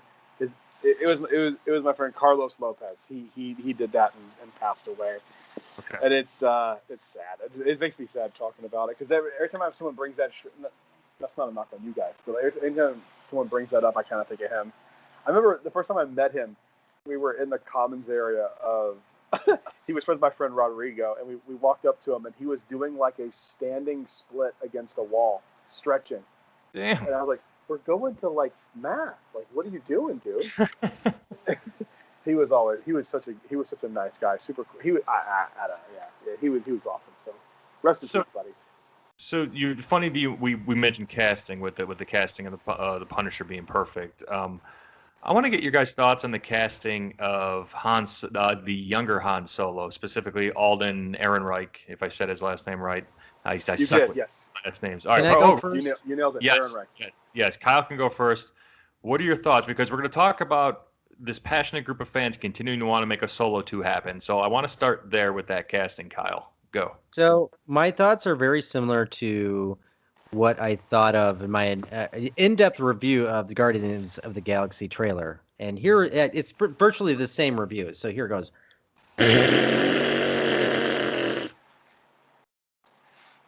That's one way to look at it. It's, Riveting. Well, let me explain that analysis. Is that this Han Solo is one of the most iconic characters in movie history. Okay, and I know Harrison Ford oversaw picking him and having him be the character, but that man is not Han Solo. Not in any way, shape, or form did he seem like Han Solo in any way, shape, or form. The movie was good. I will give it that. I liked it, but he was no Han Solo. Recast immediately. Tom? I'm in the middle when it comes to Solo. Oh, good. You're in the middle because I'm on the far other side of this. Okay. It's kind of funny. I am really in the middle when it comes to Solo. Did I think Solo was fun? A fun movie? A fun Star Wars movie? Yes, I do. Did it like I wanted to see more out of Solo because we got what we already knew of Han Solo and Chewie. Like we got them reading okay. You know, you could have done that still in the movie by giving us a little bit more, but it was still fun. I lean a little bit towards Kyle's side when it comes to the casting. I'm used to it at this point. Do I think they could have done better? Sure, but do I know who they could have picked? No. I haven't thought that hard. So, please, sir, give us the other take. All right, so I'm on the far. Okay, so here's my thing. You know who else is a very iconic movie character? One of the most iconic characters of all time. Darth Vader. Yes. Now, we knew from Episode 4, A New Hope, that when they said the name Anakin, I don't know if they said Anakin in that. I think they said it. Right? Did they say Anakin in A New Hope? I don't think so. Anyway, yeah, because Obi-Wan's like, he was a great pilot, right? Your father was Anakin was, I don't know. Anyway, it doesn't matter. Darth Vader is the most iconic movie character of all time, as far as villains go, anyway. Episodes 1, 2, and 3 are borderline disasters. We can agree, right? Especially Attack of the Clones. Yeah. Yes. Especially Episode 2. Definitely agree with that. Yeah.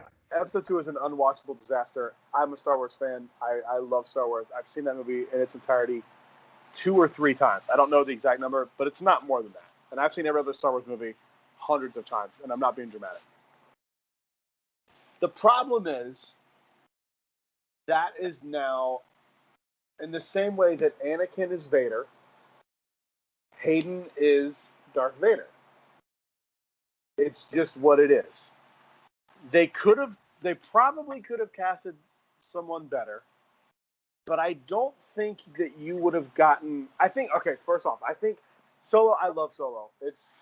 I think it's better than Rogue One. I think it's in my middle. Like it's fine. It's not great, but I think once you establish that this new character is the new character, you kind of have to just go for it. You have to go all in. You have to just be like, yes, this is the character. Whether you like it or not, we're going to make you like it. That sounds kind of aggressive. But in the same way that like people didn't like Ahsoka from the jump, you can learn to like this version of Ahsoka, right? Like, same with Omega. I mean, for Christ's sake, we're 8 episodes in. You start by not liking the character at all, and now you're rooting for this character to like pull through. You can do it in a way, whether even if you like the actor or not, you can do it in a way that is convincing. You can do it in a way that transcends the character. And the person that I always look towards to is Chris Pine's version of Captain Kirk. I mean, could you imagine a harder character to recast than Oh my God, here we are. Oh, the final frontier. and he pulled it off. Chris Pine's Captain Kirk is awesome because he's not doing a direct impression of Captain Kirk. Right. He's doing his own interpretation of Captain Kirk. That's how I look at Alden Ehrenreich's Solo.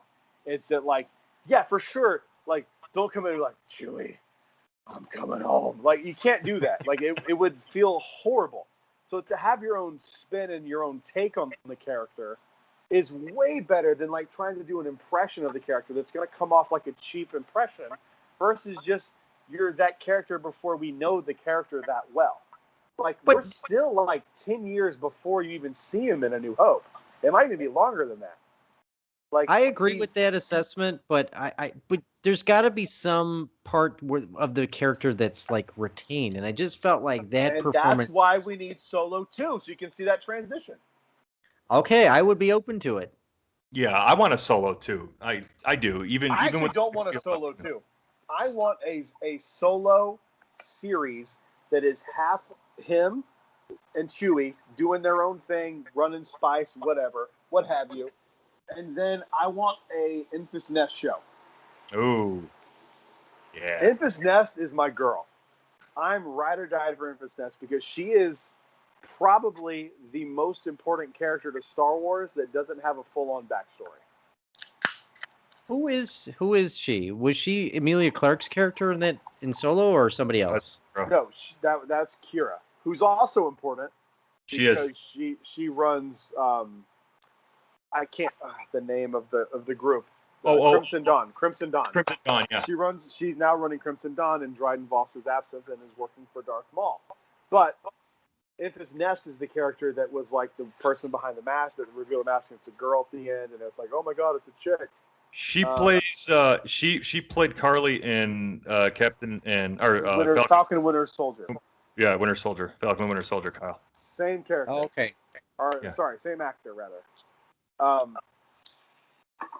That character is important, man. I mean, like, especially if you like Saw Gerrera, I don't know how you can that character is important. I've been saying I want an Enfys Nest novel for a long time, but I would rather see this show or this movie become a show. That's what I would like, because I feel like you could really break it down. You could not have filler episodes, Jesus Christ, but you could really dive into what that character is as far as Han Solo goes and kind of go from there. I think it would be interesting to see. I mean, he had to have done so much stuff between the ending of Solo kind of doesn't make sense, in all honesty, because it's like he's just kind of like he signs up to be a part of the Empire. He doesn't really want to do it. He wants to do his own thing. Then he helps the rebellion. Then we see him in A New Hope. He's kind of doing his own thing and doesn't trust the rebellion. So there has to be like some sort of double cross, and that's what I'm more interested in. Is like how he went from here, take this coaxium, to I kind of want to stay out of it. I'm just here for the reward.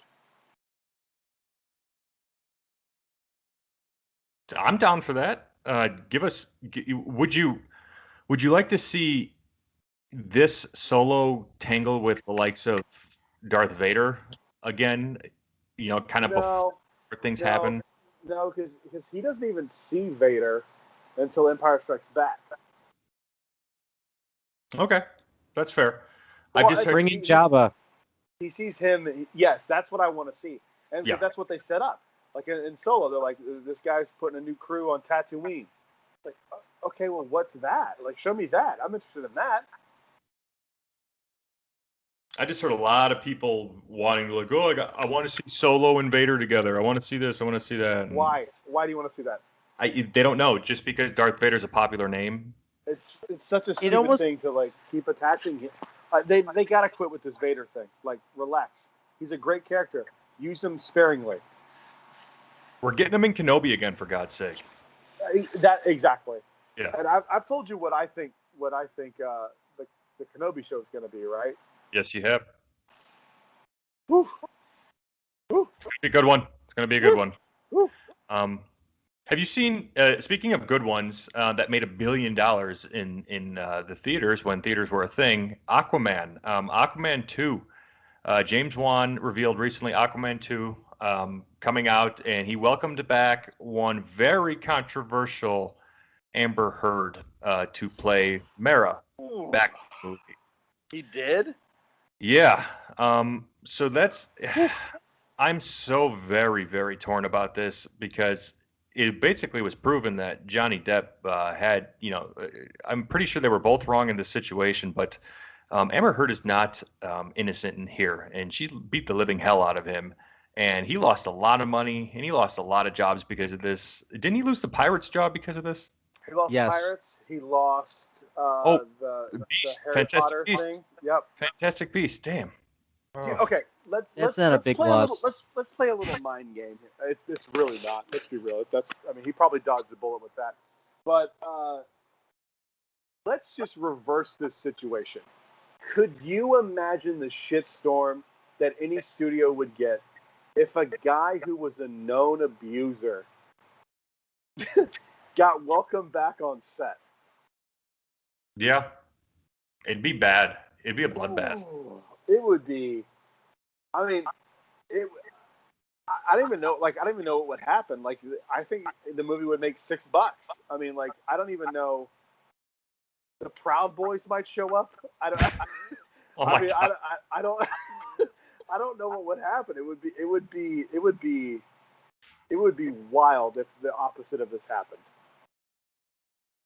And no one says anything. It's so insane that this, like, I don't want to get too deep in this, but like the narrative of this is like, it's like, this is okay because we all said it was okay and no one did anything.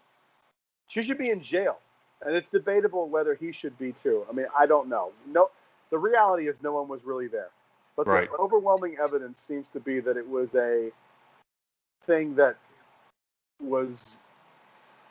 I don't know. Jesus Christ, I'm going to get canceled again. No, don't worry.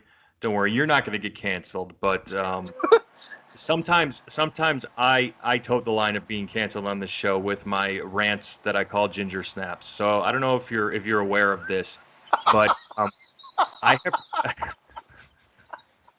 have rants. I'm just going to let that breathe for a second. Oh, that's awesome. Oh, I love it so much. So, and I'm going to snap on something this week. Typically, I do this after news and rumors, but I put it in the middle of our news since our show's a little bit different this week, and it's happening a little bit more organically. But have you guys seen the video of the? Let me put this. Hi, Jack. I'm sure everybody just heard Jack on the podcast. Did everybody see the girl get out of the living with the land boat to grab the cucumber? Oh, sure. Yeah, it was good times. I didn't see it, but I heard about it. You didn't see the video? Okay. What happened recently on the cult classic attraction Living with the Land at Epcot is nothing short of fucking incompetence, okay? If you have not seen this, a very hungry woman in her late 20s was so hungry while sitting on the ride in the boat for Living with the Land, she decided to break the golden Disney rule and jump out of the boat to try to grab one cucumber. While her friends, or handlers, because she was a little wild, were yelling at her to get back into the boat. She most deservingly fell down and backwards into the boat, almost falling into the water and potentially injuring herself. That was the funny part because she got what was coming to her. But I want to ask her one thing. Did you grow up in a Three Stooges short? Why did you have to have that cucumber so fucking bad? The ride was almost over. You could have hit up the Garden Grill as you exited, or that quick service that I didn't look up the name of, and instead I'm wasting time writing this sentence out instead of taking the time to confirm said quick service restaurant on my Disney experience. It's called Sunshine Seasons. Sunshine Seasons. See, this is why we had Brad on the podcast today to tell me this. So, look, Diabetes, because that's your name. Quit making things worse for the rest of us. We are hardworking, lots of money spending park goers who like to enjoy ourselves by not getting kicked out and having to deal with the consequences of you eating paint chips as a child. We just are getting out of this pandemic, Disney pandemic, and we need to get it back to norm as much as possible. I hope you got banned for life. Okay, what are your guys' thoughts about this? Oh, good Lord. I would even go a little harder and say I hope she did get hurt. Jesus Christ, I wasn't expecting that. Yeah, I don't think diabetes was why she did it. because if it was, she would have ran straight for the sugar cane that they throw it. Yeah. I hope she got banned. I would be shocked if she didn't. That kind of stuff is that they got like a no tolerance policy on that shit. So it's a wrap. I feel like I would be understanding if, I mean, it was a cucumber, but I feel like it would be understanding if there was like a cart of beignets or something. Like that would be justified. Be like, okay, well, clearly she, just couldn't wait to get off the ride, and there was a beignet, so like most people could understand that, but not a cucumber. Like, yo, who the fuck eats a cucumber? You eat a cucumber and like salad, and that's it. No one's ever going like, I'm really hungry. I need a cucumber. I can't recall ever a time in my life doing that except for asking for like extra cucumber on a sandwich or something. Just to Oh God! I don't. It was a hilarious video. Watching that morbidly obese whale, and I'm not little, but watching that morbidly obese whale who probably came from Miami and got like a 3-day Florida resident ticket. Yeah. Fall into and if you know that ride, there's like the track, quote unquote, that the boat rides on, and then there's like a gap in between her, like the boat and like the track. Unless you see it, it's kind of hard to explain. But there's like the metal railing that like is the path for the boat, and then there's like an excess part that's like a step over. I hope she like her leg fell in there and she broke her leg coming back, and that she dies of like some sort of gangrene poisoning from the Disney water. That's my hope. I hope that bromine is really bad on open wounds. That's what I'm saying. Yeah, and we all pray for that. I hope that you never have children, and if you need birth control, just go to Planned Parenthood. They got it for you. Just go. You don't need children. Please stop reproducing. I'm tired of seeing people fist bump at the fireworks. Miami's awful. Brad Hughes of Jedi Talk, everybody. That's me.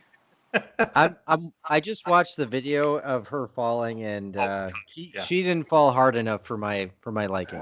It's upsetting. She didn't. You know who did fall hard enough this week and set off his life alert, Kyle? Brad. On this episode of the show. Harrison Ford. Oh yeah, that's right. Well, we don't really know what happened. He just hurt his shoulder or something like that. I mean, Brad. I actually have a sound bite from this. You ready? Hang on, I'll play it real quick. Oh yes. Yeah, hang on. Let me hit play. I heard my shoulder chasing after the idol. That's the sound bite I got from an inside source. Wow. I can neither confirm or deny its existence is real, but that's what I was told. I'll play it again. I heard my shoulder grabbing the idol. That's what was said. Yeah, I don't know. That's what I was told, and that's what I'm going with. Sounds authentic. Very authentic. Yeah, I think so. I think it's authentic. Are you as excited for the new up-and-coming Indiana Jones movie? Kyle's like, this is his Star Wars to him, is Indiana Jones. You know what's funny? I think people go into Indiana Jones and Star Wars camps, and it's weird. I don't know why. Like, my son is a big Indiana Jones fan and not a big Star Wars fan. Like he's coming around. He's coming around. I'm hoping it's not the Nazi propaganda in those movies. I'm hoping he's just coming around to like liking Star Wars. That's what I'm hoping. No, of course I'm joking. My son's 10, but he loves Indiana Jones, and I cannot, dude. This is a side tangent here, but I cannot wait to go to Disneyland with him for the first time because his two favorite things are Indiana Jones and Cars. Oh, I cannot wait to take him to radio. I know, dude, I can't wait. But what was the question? Are you excited for the new Indiana Jones movie? Yeah, dude, hell yeah! I can't wait. I'm super excited about it. The biggest letdown I've ever had in a movie was going to see Crystal Skull in theaters opening night. It was such a nightmare. That movie's awful. I would disagree, but I'm a bit of a fanboy. No! I'm a bit of a fanboy. I wouldn't say it's like on par with the first three, but I thought it was a fun film. I thought like, it's great to see Harrison Ford reprise his role, and there were some really good moments in that movie. I mean, I think it gets a lot of flack because for some reason you can't pair aliens with Indiana Jones, but it's no. kind of different. That's not why I hate the movie. It's not the aliens. I think that was a cool twist at the end. I've only ever seen it the one time I saw it in theaters. So I'm going to judge it on my memory from 2007 or whenever the hell that was. 7? Was that right? 2008. 8? Okay. 2008. 8. I think Aliens and Indiana Jones pairs very well because it's like the whole thing is like I don't know. That was never my issue with it. My issue with it was I don't know what's hard to say. Was like the bad CGI, which is just a product of the time. Kind of have to push that away. The nonsense of like him getting in the refrigerator. Well, they had nonsense in like the Temple of Doom, where they jump out of a plane in a raft when like somehow they're fine. I don't like that movie either. I like 1 and 3. I like Temple of Doom is fine. I need before I like have strong opinions. I need to go back and rewatch this movie because I'm gonna talk out of like knowledge. Like it's literally been since opening night that I've seen Crystal Skull. So I'm talking a little bit out of turn, and I hate when people do that. And so I'm gonna just refrain. But like I just remember like watching it and just being like, "Oh, why? That was so not good. So not good." I'm gonna refrain because I don't know. But I'm very excited about a new Indiana Jones movie. I don't know what this is gonna entail. I'm very curious. I was telling. Oh, let me just say this, Tom. I was telling Tom. I think it was probably last podcast that James Mangold is directing this, and I hope they kind of take a Logan approach to it. It's like an aging superhero in some respects. Like you're not going to get like the full throttle like Indiana Jones like you saw in The Last Crusade, but maybe you have like a aging kind of like adventurer looking back on his life, and maybe he's going on one last mission and kind of like playing up the old man. It's like kind of like old man Batman because like people keep saying Harrison Ford is so old he can't do this, but there's a story there. I mean, if you really do it right, I mean, I feel like there could be a really good story there, and I feel like if Harrison Ford has agreed to it, and he seems really excited about it, like I I think it's gonna really surprise people. I really do. He also agreed to do Rise of Skywalker, which is a good film. It is a good film. It's the more I watch that movie, I feel like there's issues. I have issues with it because it just doesn't make any sense. But I love it. It's Star Wars. I have to. Except Attack of the Clones. I kind of go like, are they so? Is it gonna be like him with Nazis again? Have they said anything about that? So the interesting thing about the movie is there are Nazis from the pictures, but they're actually using like a leftover storyline from The Last Crusade, and they're in the UK and filming in a castle in like Scotland, and something to do with like him fighting a ghost. I don't know. It was like this is like a leftover storyline from Last Crusade. I don't know. That's where it's going to start out apparently. So ghost. Oh Jesus like he's Christ. on vacation and something to do with him fighting a ghost. I mean, oh no. Hopefully that weird. hopefully that translates better to what I read, but I mean, we're getting Indiana Jones 5. That sounds so weird. He's fighting a ghost on vacation. Yeah, I just imagine like Scary Movie 2. That's what I. Maybe this is just like one epic troll movie. Like they build it up, and then Indiana Jones is just in like weird situations in the UK on vacation. A lot of people would be pissed. Boy, a lot of people would be pissed. I would be pissed, but I would also find it funny a little bit. A ghost thing, and that sounds absolutely horrifying. Like. He's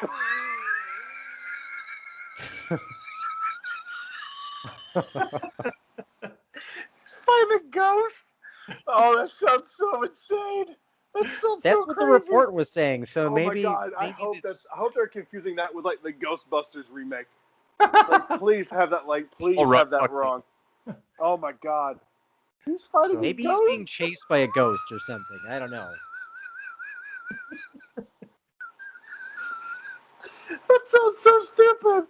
Oh my God. That sounds so stupid. Oh my God. Oh my God. Please not be real. Please don't be real. If there's ever been a thing I didn't want to see, it's Indiana Jones fighting a ghost on film. Please. Old man Indy. There's a ghost in here. Oh, Jesus. Oh. Oh my God. That's so ridiculous. Oh. I'm crying laughing.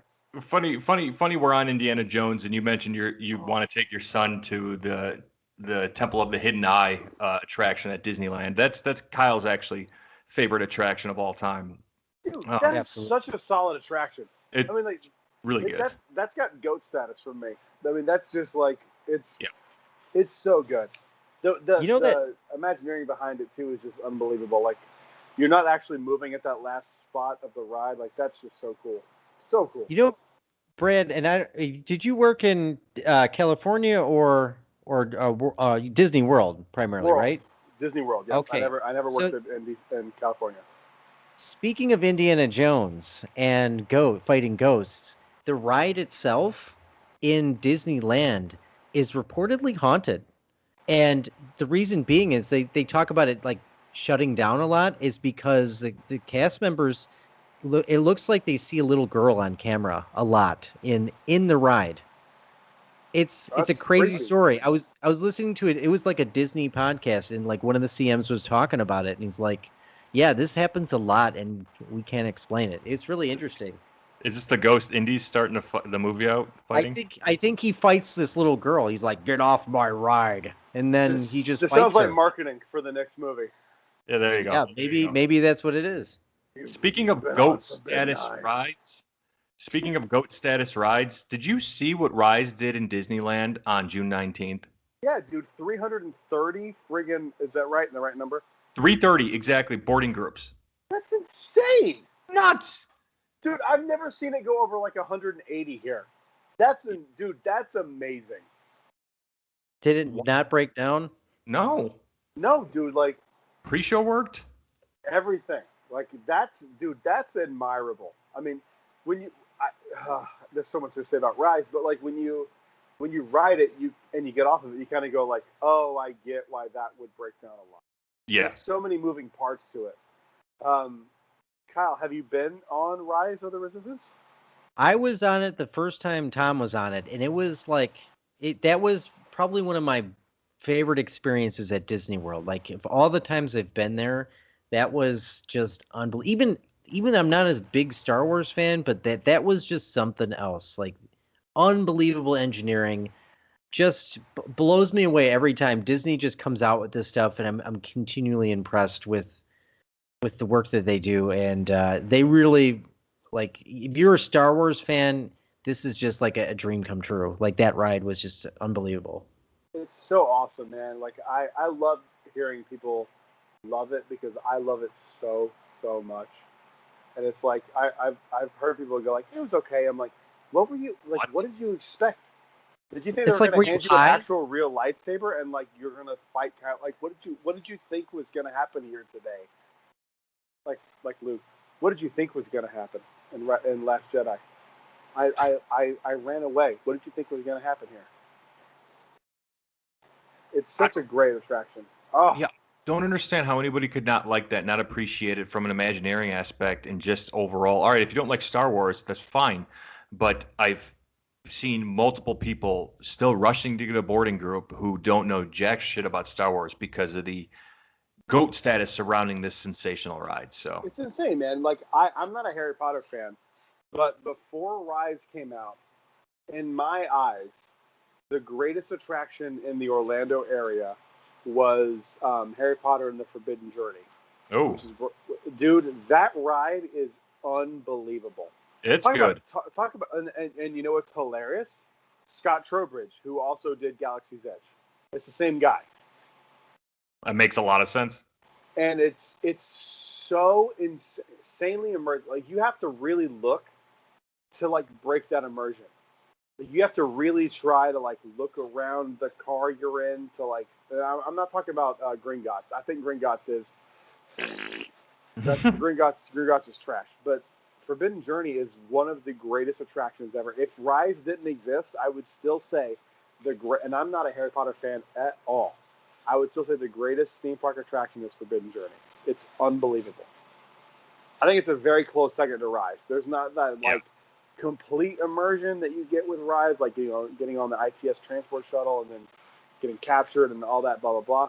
But it's as far as a ride goes, it's up there. I mean, it's the queue itself, like walking through Gringotts is awesome. Yeah, like I don't know what I'm looking at, but I know it's awesome.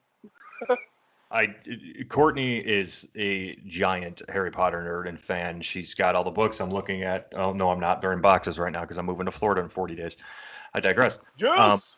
Yes. Yes. She's got like how I've got a Metallica tattoo. She's got a Harry Potter half sleeve on her left arm. So no, really? Yeah. Oh yeah. It's. I don't know her very well. I'm gonna guess her house. Okay. I'm gonna say I don't know her very well. I've met her twice. I'm gonna say she's a Ravenclaw. No. She is a Slytherin. So is Holly. I think all women are Slytherins. I think all women are Slytherin.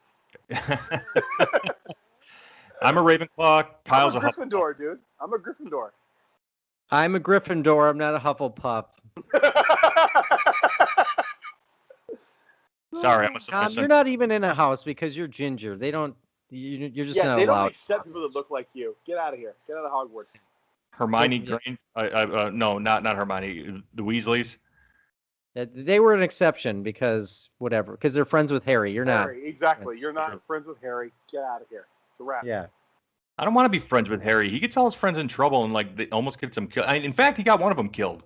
Dude, I used to do a stand-up joke that was when I was on stage. I was like, Harry Potter every Harry Potter book should be called Harry Potter and the Whoops. You should have done that, but it's okay because you're Harry Potter. It's about right. It's about right. Dumbledore's like, oh, it's right. It's Harry. It's okay, yo. As we just limp towards the end here of this fantastic podcast, probably the longest fourth Mother Box has ever done, but that's okay. I'm having fun. Oh, Jesus Christ, I'm so sorry. It's all good, brother. It's what I do. We should call this one. We should call this one Indiana Jones Fights a Ghost.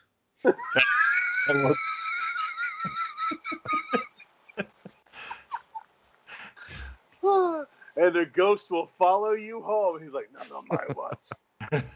You will be there, Anyway, new experience is coming to Disney World for the 50th. Brad, you and I were just talking about the 50th today. Have you seen this? Hey, I have, and here's my review. Why? Because it's massively underwhelming. Okay. That's the problem.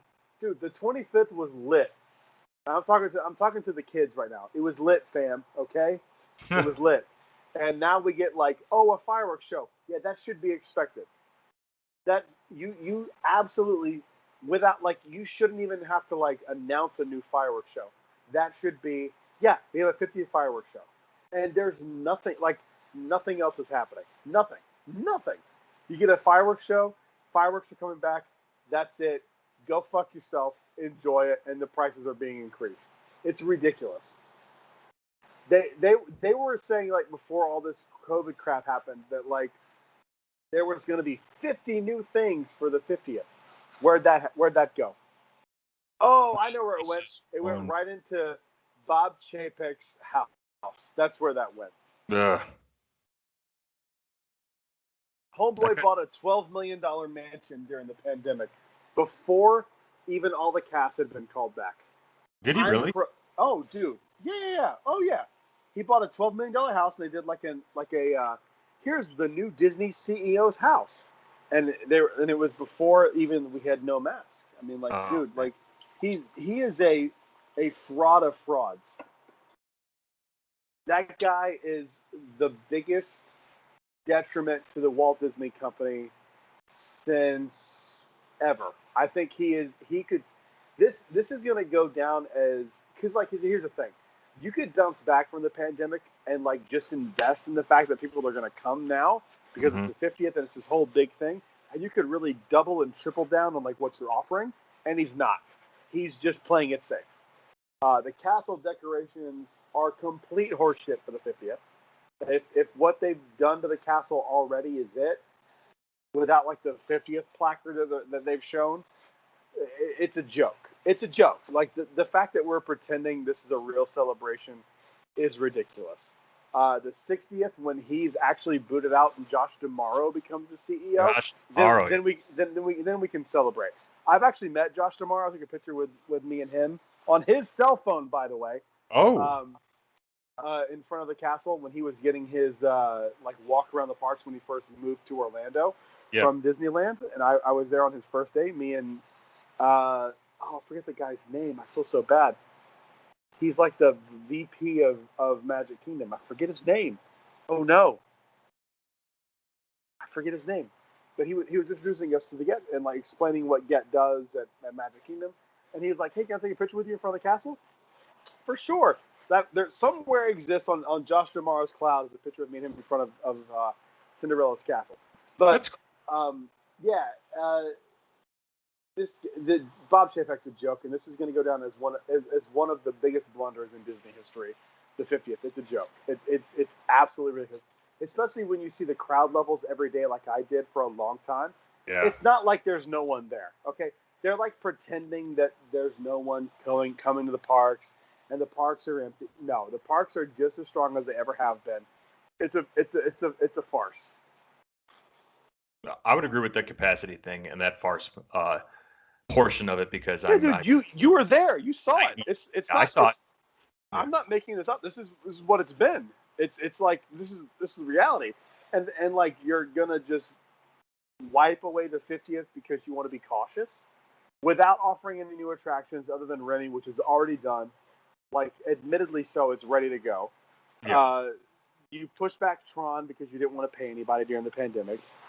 And it's corporate. You didn't start your wreath theme on Splash. Say that again? You didn't start your wreath theme on Splash either. It's been a whole year since they announced that. Oh yeah, it's been over a year, right? Yeah, I think so. Yeah. I think they announced that in March. Like, you haven't done any progress on that. Like, he is the biggest joke when it comes to Disney CEOs in the history of the Walt Disney Company. Ron Miller did a better job. Card Walker did a better job. This guy's a joke. He's a joke. Jokes. You know who likes jokes? James Gunn. Oh. Well, all of us. James Gunn, famously in his Guardians of the Galaxy movies, and specifically in his up-and-coming The Suicide Squad movie, which is a sort of kind of sequel to Suicide Squad, which came up from David Ayer in 2016, which Warner Brothers completely edited and fucked that up too. But we're not talking about that. We're talking about James Gunn's third and final trailer that was released for The Suicide Squad. Kyle, what did you think of this trailer? I thought it was good. It was, and I'll just, like I said in the comments, I find it hard to believe that Harley Quinn poos, but this was a good trailer. Yeah, it was good. I think there's going to be a lot of dick jokes. There's going to be a lot of potty humor. I feel like James Gunn is really going to stick to that. With the movie being rated R, he's kind of just going to. I mean, I think that's a good thing for James Gunn. He really sticks to his source material, and he's going with like the golden age version of the Suicide Squad here. He's not going with like modern day versions of what we know. I mean, he's pulling Harley Quinn in the mix, obviously, and he did say, I don't know if you saw this, he's pulled Harley Quinn's first look directly from the perfect Arkham Asylum set of video games. So for the first look we see a Harley Quinn in the Suicide Squad, it's going to be ripped out of the video game pages. So I can't wait. Although I am glad because James Gunn just recently said this earlier this year or whenever Disney fired him originally before they rehired him, Warner Brothers had him on the phone like on the following day, and they were talking about a bunch of things. And obviously he ended up doing the Suicide Squad, which I'm much happier with. But they talked to him about Superman, and I don't know if I would want to see a James Gunn Superman movie. I think we just want to see Henry Cavill come back. Yep. I don't care who directs it, just to bring Henry Cavill as Superman back. Ain't that why have they like not done that? I don't understand. Because Warner Brothers sucks. Yeah, Warner Brothers is stupid. I think there's a lot to do with Snyder's involvement there. A lot of people, they don't realize Zack Snyder cast Gal Gadot as Wonder Woman, Jason Momoa as Aquaman, Ezra Miller as the Flash. He cast obviously Ben Affleck as Batman, Henry Cavill as Superman, since Man of Steel was his. They just don't want to give Zack a Man of Steel 2. They don't want anybody to do Man of Steel 2. There was rumors forever about J.J. Abrams rebooting Superman, but that fell flat. And now there's going to be a Black Superman, a period piece movie that's pretty heavily confirmed that's coming out. That won't reboot Cavill's Superman, but they're just doing that instead of doing Man of Steel 2, which is fine. But we still have yet to get do both. They absolutely can do both. Put one on HBO Max and put one in the movies. No, what is it? No, it's not fine. Like, quit with this woke shit. Like, make the movie people want to see. No one's going like, Superman's a great character, but if he was black, he'd be way better. No one cares. Like, just make a good movie. What are we doing? If you're gonna, I want a Steel movie. Yeah, we talked about that. Like, Steel's just he's kind of in the background, but like I feel like he's got a good story. Like that would be interesting. Kind of like what Disney did with like the Guardians of the Galaxy. Bring characters nobody really knows about and make them into a household name. Yeah, make them to the point where like no one knows who they are, to them having a Disneyland attraction. Like why are we like pretending that like all this IP stuff is like, IPs don't exist and then they do. So like let's like invest in what we want to do. I don't think anyone's going like, man, I really would love to see Man of Steel 2. But they gotta put Michael B. Jordan as Superman, or I'm not interested. No one is saying that. I know. It's so ridiculous. And if there's a story to be told where like why he like tell the story the way the story should be told is all I'm saying. I agree, and he's not going to be, or he's going to be Kal-El, but a different, like almost like a Joker Elseworld movie Kal-El. That's fine, fine, but don't neglect what people really want to see for like all this other crap. Like I don't get it, man. It's wild. I mean, I saw a Disney executive not too long ago say that they were like turning down scripts because they didn't. Like she goes, we've been turning down amazing scripts because they don't hit our inclusion factors. Oh man! What? Wait, what? You're turning down amazing art because not enough Indian people are in the movie? Like, what are we doing? What are we doing? I don't know. You're robbing culture of art, is what you're doing. That's true. We could talk forever on why Man of Steel 2 needs to happen, but one of the last things I wanted to talk about today. And we'll end on some Star Wars bits and pieces. But Brad, are you a big Star Wars video game person? What's the video game? No, of course, yeah, man. Like I bought an Xbox to play Fallen Order. I'm not a big gamer, but like when Star Wars stuff comes out, man, I get super excited. Like I posted a picture of me playing, and it was actually a candid. What makes it even sadder was the candid photo of me playing Star Wars Squadrons in my X-Wing costume. That's awesome. My X-Wing pilot costume on Instagram. I think I saw that.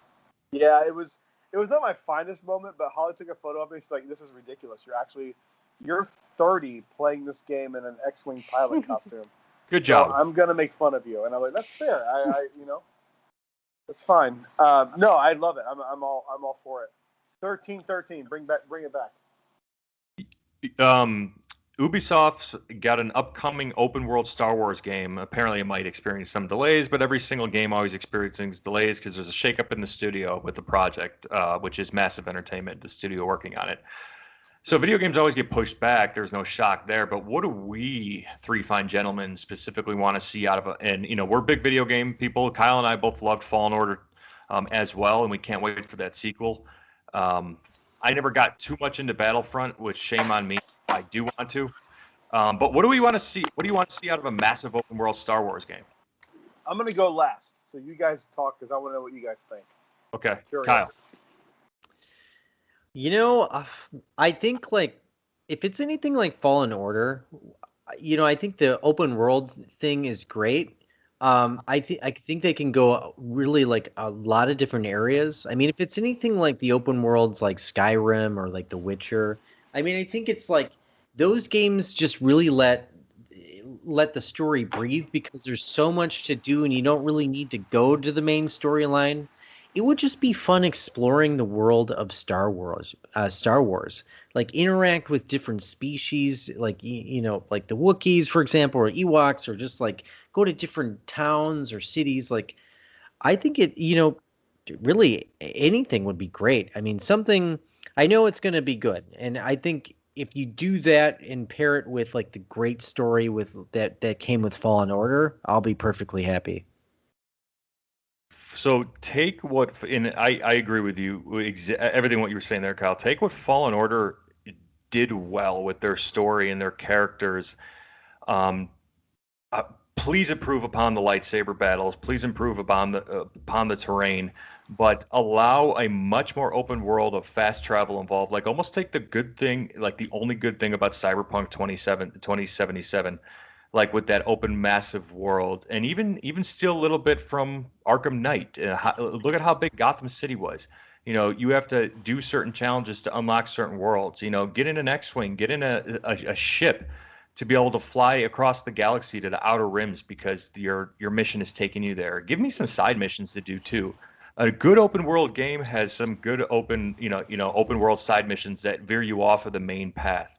As far as the Star Wars story, what I want to see, I don't know, but boy, oh boy, I keep leaning towards the Mandalorian, and I don't know why. But Brad, I'm very very curious to hear your thoughts. So my thoughts on an open world game is it should be a contained world.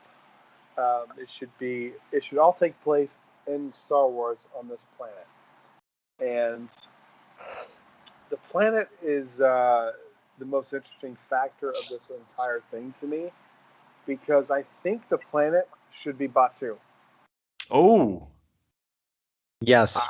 I've said for a very long time I think the future of Star Wars is going to heavily rely on Batu.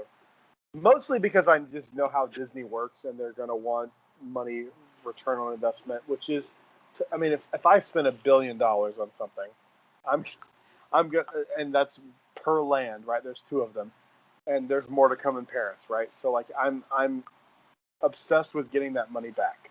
So I think the entire game should take place on Batu, and you should be able to completely explore the entire planet. Make every single thing exactly the detail you see when you're on Black Spire Outpost, and just expand it from there. Because I know that they've already, just talking to cast members, there's different cities. I don't know if you guys know this. There's different cities that they've already established on Batu. There's Black Spire Outpost, there's Galma, and there's like two. I forget the names of the two other cities. But I wish Evan was here because he would tell me what it was. But there's those two other cities, and some of the stuff that takes place on Batu is stuff like illegal pod racing. Like, how cool would that be on an open world game? You can just like hop in a pod racer and you can like become a pod racing star. Like, Yippee! there's so much cool stuff. Yeah, like, and there's so much story you could tie into it too because there's novels and people who haven't read the books, and that's fine. Like, you could learn that story playing this game, and I think that would just be like a super smart move for them. I think on the surface you'd kind of go like, oh, it's the Galaxy's Edge thing, but when you really dive into the content of the game, it can be really exceptional. That's perfect. You give me. I didn't even think about too, and shame on me for not thinking about that. But we absolutely need it, and I could see that the way Disney thinks. It would just Well, be smart. It would sell itself. they've said there's a Jedi temple on Batu Where? that goes back to the High Republic stuff that's coming Damn. out soon. So, like, I mean, there's a whole timeline for this planet. Like, the Batu is like the whole point of the planet was.